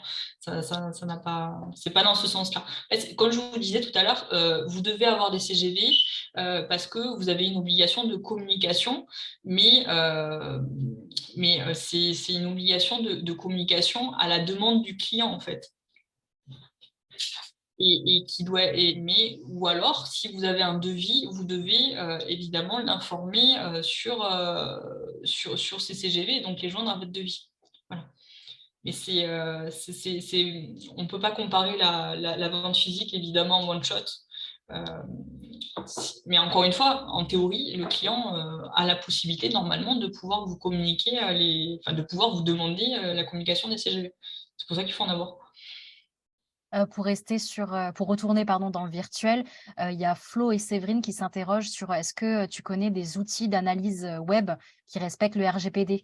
Par exemple, en contre-exemple, Google Analytics ne respecte pas trop le RGPD. Donc, est-ce que tu connaîtrais des outils d'analyse de sites web Oui. qui respectent? Alors pour le coup, je suis pas webmaster. C'est pas mon domaine de compétences, donc j'ai pas forcément. Je sais qu'en plus il y a de plus en plus de réflexions, ne serait-ce que même sur l'hébergeur aussi, et une réflexion sur votre hébergeur, pas aux États-Unis. Chercher un hébergeur au possible en France ou au moins en Europe, ou en tout cas dans un pays de l'Union européenne, donc qui est soumis au RGPD. Sur les outils, j'ai pas forcément, c'est pas mon domaine de métier. Je vous avoue, j'ai pas. Je vais traiter, il y a 2-3 questions, les 2-3 dernières questions. Donc, est-ce que en tant qu'artiste, c'est pertinent de déposer une marque personnelle? Et est-ce que vous avez des webinars qui traitent de la spécificité du régime artiste-auteur, droit d'auteur par exemple, et les mentions spécifiques sur les factures? Donc, c'est Audrey qui pose ces 2 questions. Alors, est-ce qu'on dépose une marque dans cette hypothèse-là? Oui. Enfin, oui, c'est ce que je vous ai conseillé. En tout cas, si vous avez une identité visuelle, un logo ou voilà, une appellation un peu particulière qui peut parfois être différente aussi de votre dénomination sociale. Moi, je ne dis pas, par exemple, vous avez une société qui porte votre prénom, parce que vous n'avez pas eu trop d'idées quand vous avez déposé votre société. Mais après, finalement, vous avez aussi comment on appelle ça, votre enseigne, votre nom commercial, du coup, qui est un peu différent. Vous avez trouvé quelque chose un peu plus original. Là, à ce moment-là, on est plutôt sur une marque, donc là, déposez-la, effectivement.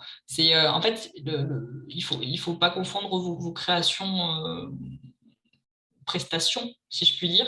Et après, l'identité visuelle que vous avez, ou d'appellation que vous avez pu construire autour de votre entreprise, qui sont deux choses complètement différentes. Et évidemment, si vous avez une originalité particulière à protéger, faites un dépôt de marque. Oui.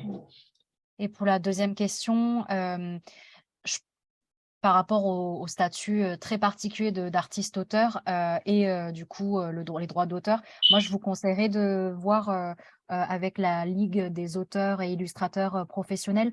Ils organisent, pas mal de webinars ou des rencontres ou même ils donnent des ressources.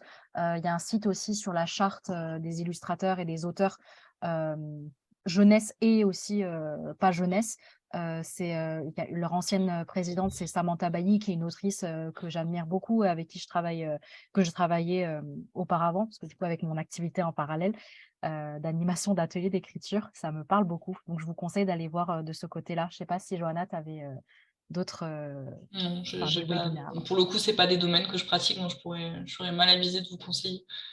Et une dernière question, du coup, c'est de Totem Sauvage. C'est comment est-ce qu'on on s'adresse à la bonne personne si on veut prendre conseil? Je me vois mal écrire avocate droit commercial Paris dans Google. En fait, ça peut, hein, mais peut-être que tu as des annuaires à conseiller, Johanna? Oui, vous avez des annuaires sur tous les barreaux de France, mais là, pour le coup, vous allez avoir le nom de tous les... quand vous appelez, par exemple, barreau de Toulouse, auquel je suis rattachée, vous avez l'annuaire de tous les avocats dans le barreau. Après, effectivement, ça ne va pas trop vous aider à sélectionner l'avocat qui vous convient, même si vous pouvez chercher en fonction de la spécialité, évidemment. Mais quand vous cherchez un avocat, souvent, on a quand même ce qu'on appelle un intitulé personnel assez particulier. Moi, je sais qu'il y a des clients qui viennent me voir, mais qui iraient pas voir d'autres avocats, et inversement, d'autres clients qui viendront jamais me voir parce que j'ai peut-être un positionnement qui leur convient pas. Voilà, et puis après aussi, il y a les domaines de compétences. Là, pour le coup, on est une profession qui fonctionne beaucoup sur la recommandation. Je n'ai pas trop de conseils à vous donner sur comment on choisit son avocat, à part évidemment peut-être prendre ne serait-ce qu'un premier appel téléphonique pour essayer de voir si vous tombez sur lui ou pas. Ça dépend aussi de la relation que vous cherchez avec votre avocat. Moi, par exemple, j'exerce à titre individuel, donc évidemment, mais ça veut dire que moi, mes clients, quand ils me contactent, c'est moi qui vais traiter le dossier de A à Z. Quand il y a une audience, c'est moi qui vais. Ils n'ont pas, sauf évidemment l'urgence majeure, mais ils n'auront pas la surprise de voir un collaborateur qu'ils n'ont jamais vu traiter leur dossier. Voilà. Ça dépend le type de prestation que vous recherchez, le type de relation que vous recherchez avec un avocat. Vous avez des avocats qui exercent à titre individuel, vous avez des avocats qui exercent dans des structures un peu plus complètes, qui vont avoir une hiérarchisation un peu plus poussée, d'autres qui vont travailler, même malgré leur taille, vont travailler plutôt en équipe et donc conjointement avec d'autres collaborateurs. Ça dépend ce que vous recherchez finalement en termes de relations surtout. Et après, sur la compétence, par contre, là, ça va plutôt être la recommandation. Vous avez beaucoup maintenant de confrères qui ont des sites internet qui permettent de détailler un peu les domaines de compétences.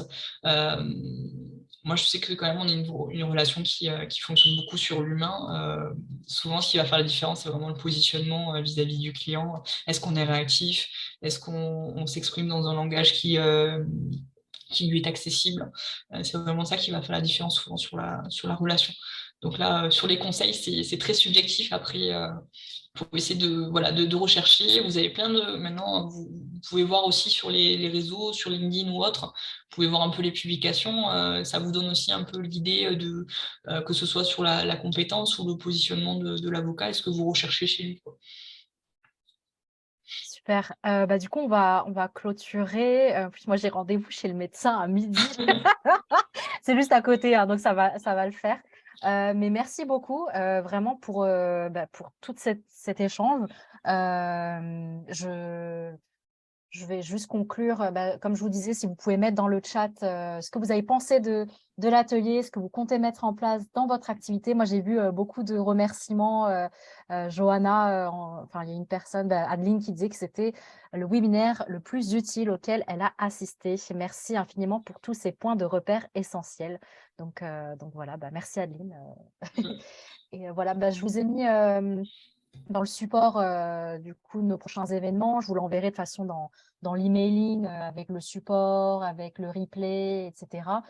Normalement, notre prochain atelier, c'est communiquer grâce à la vidéo sur YouTube et c'est bientôt rempli. Donc, n'hésitez pas à rapidement vous inscrire et je vous concocte pas mal de choses pour la suite. En juillet, on devrait avoir le cabinet d'avocats Blast qui va parler des clés juridiques pour lancer sa levée de fonds. Donc voilà, c'est assez spécifique. En septembre, j'aimerais bien organiser un événement en présentiel, donc plutôt un événement pitch où en fait toutes les Suns qui peuvent venir du coup à Paris, qui pourraient venir présenter leur concept et tester leur pitch. En octobre, je voulais faire un partenariat avec la patronnerie pour un atelier sur la stratégie marketing. Donc voilà, pas mal d'événements à venir. Donc, n'hésitez pas à vérifier dans vos spams si vous recevez bien la newsletter que j'ai envoyée. Et voilà. En tout cas, je pense que c'est bon.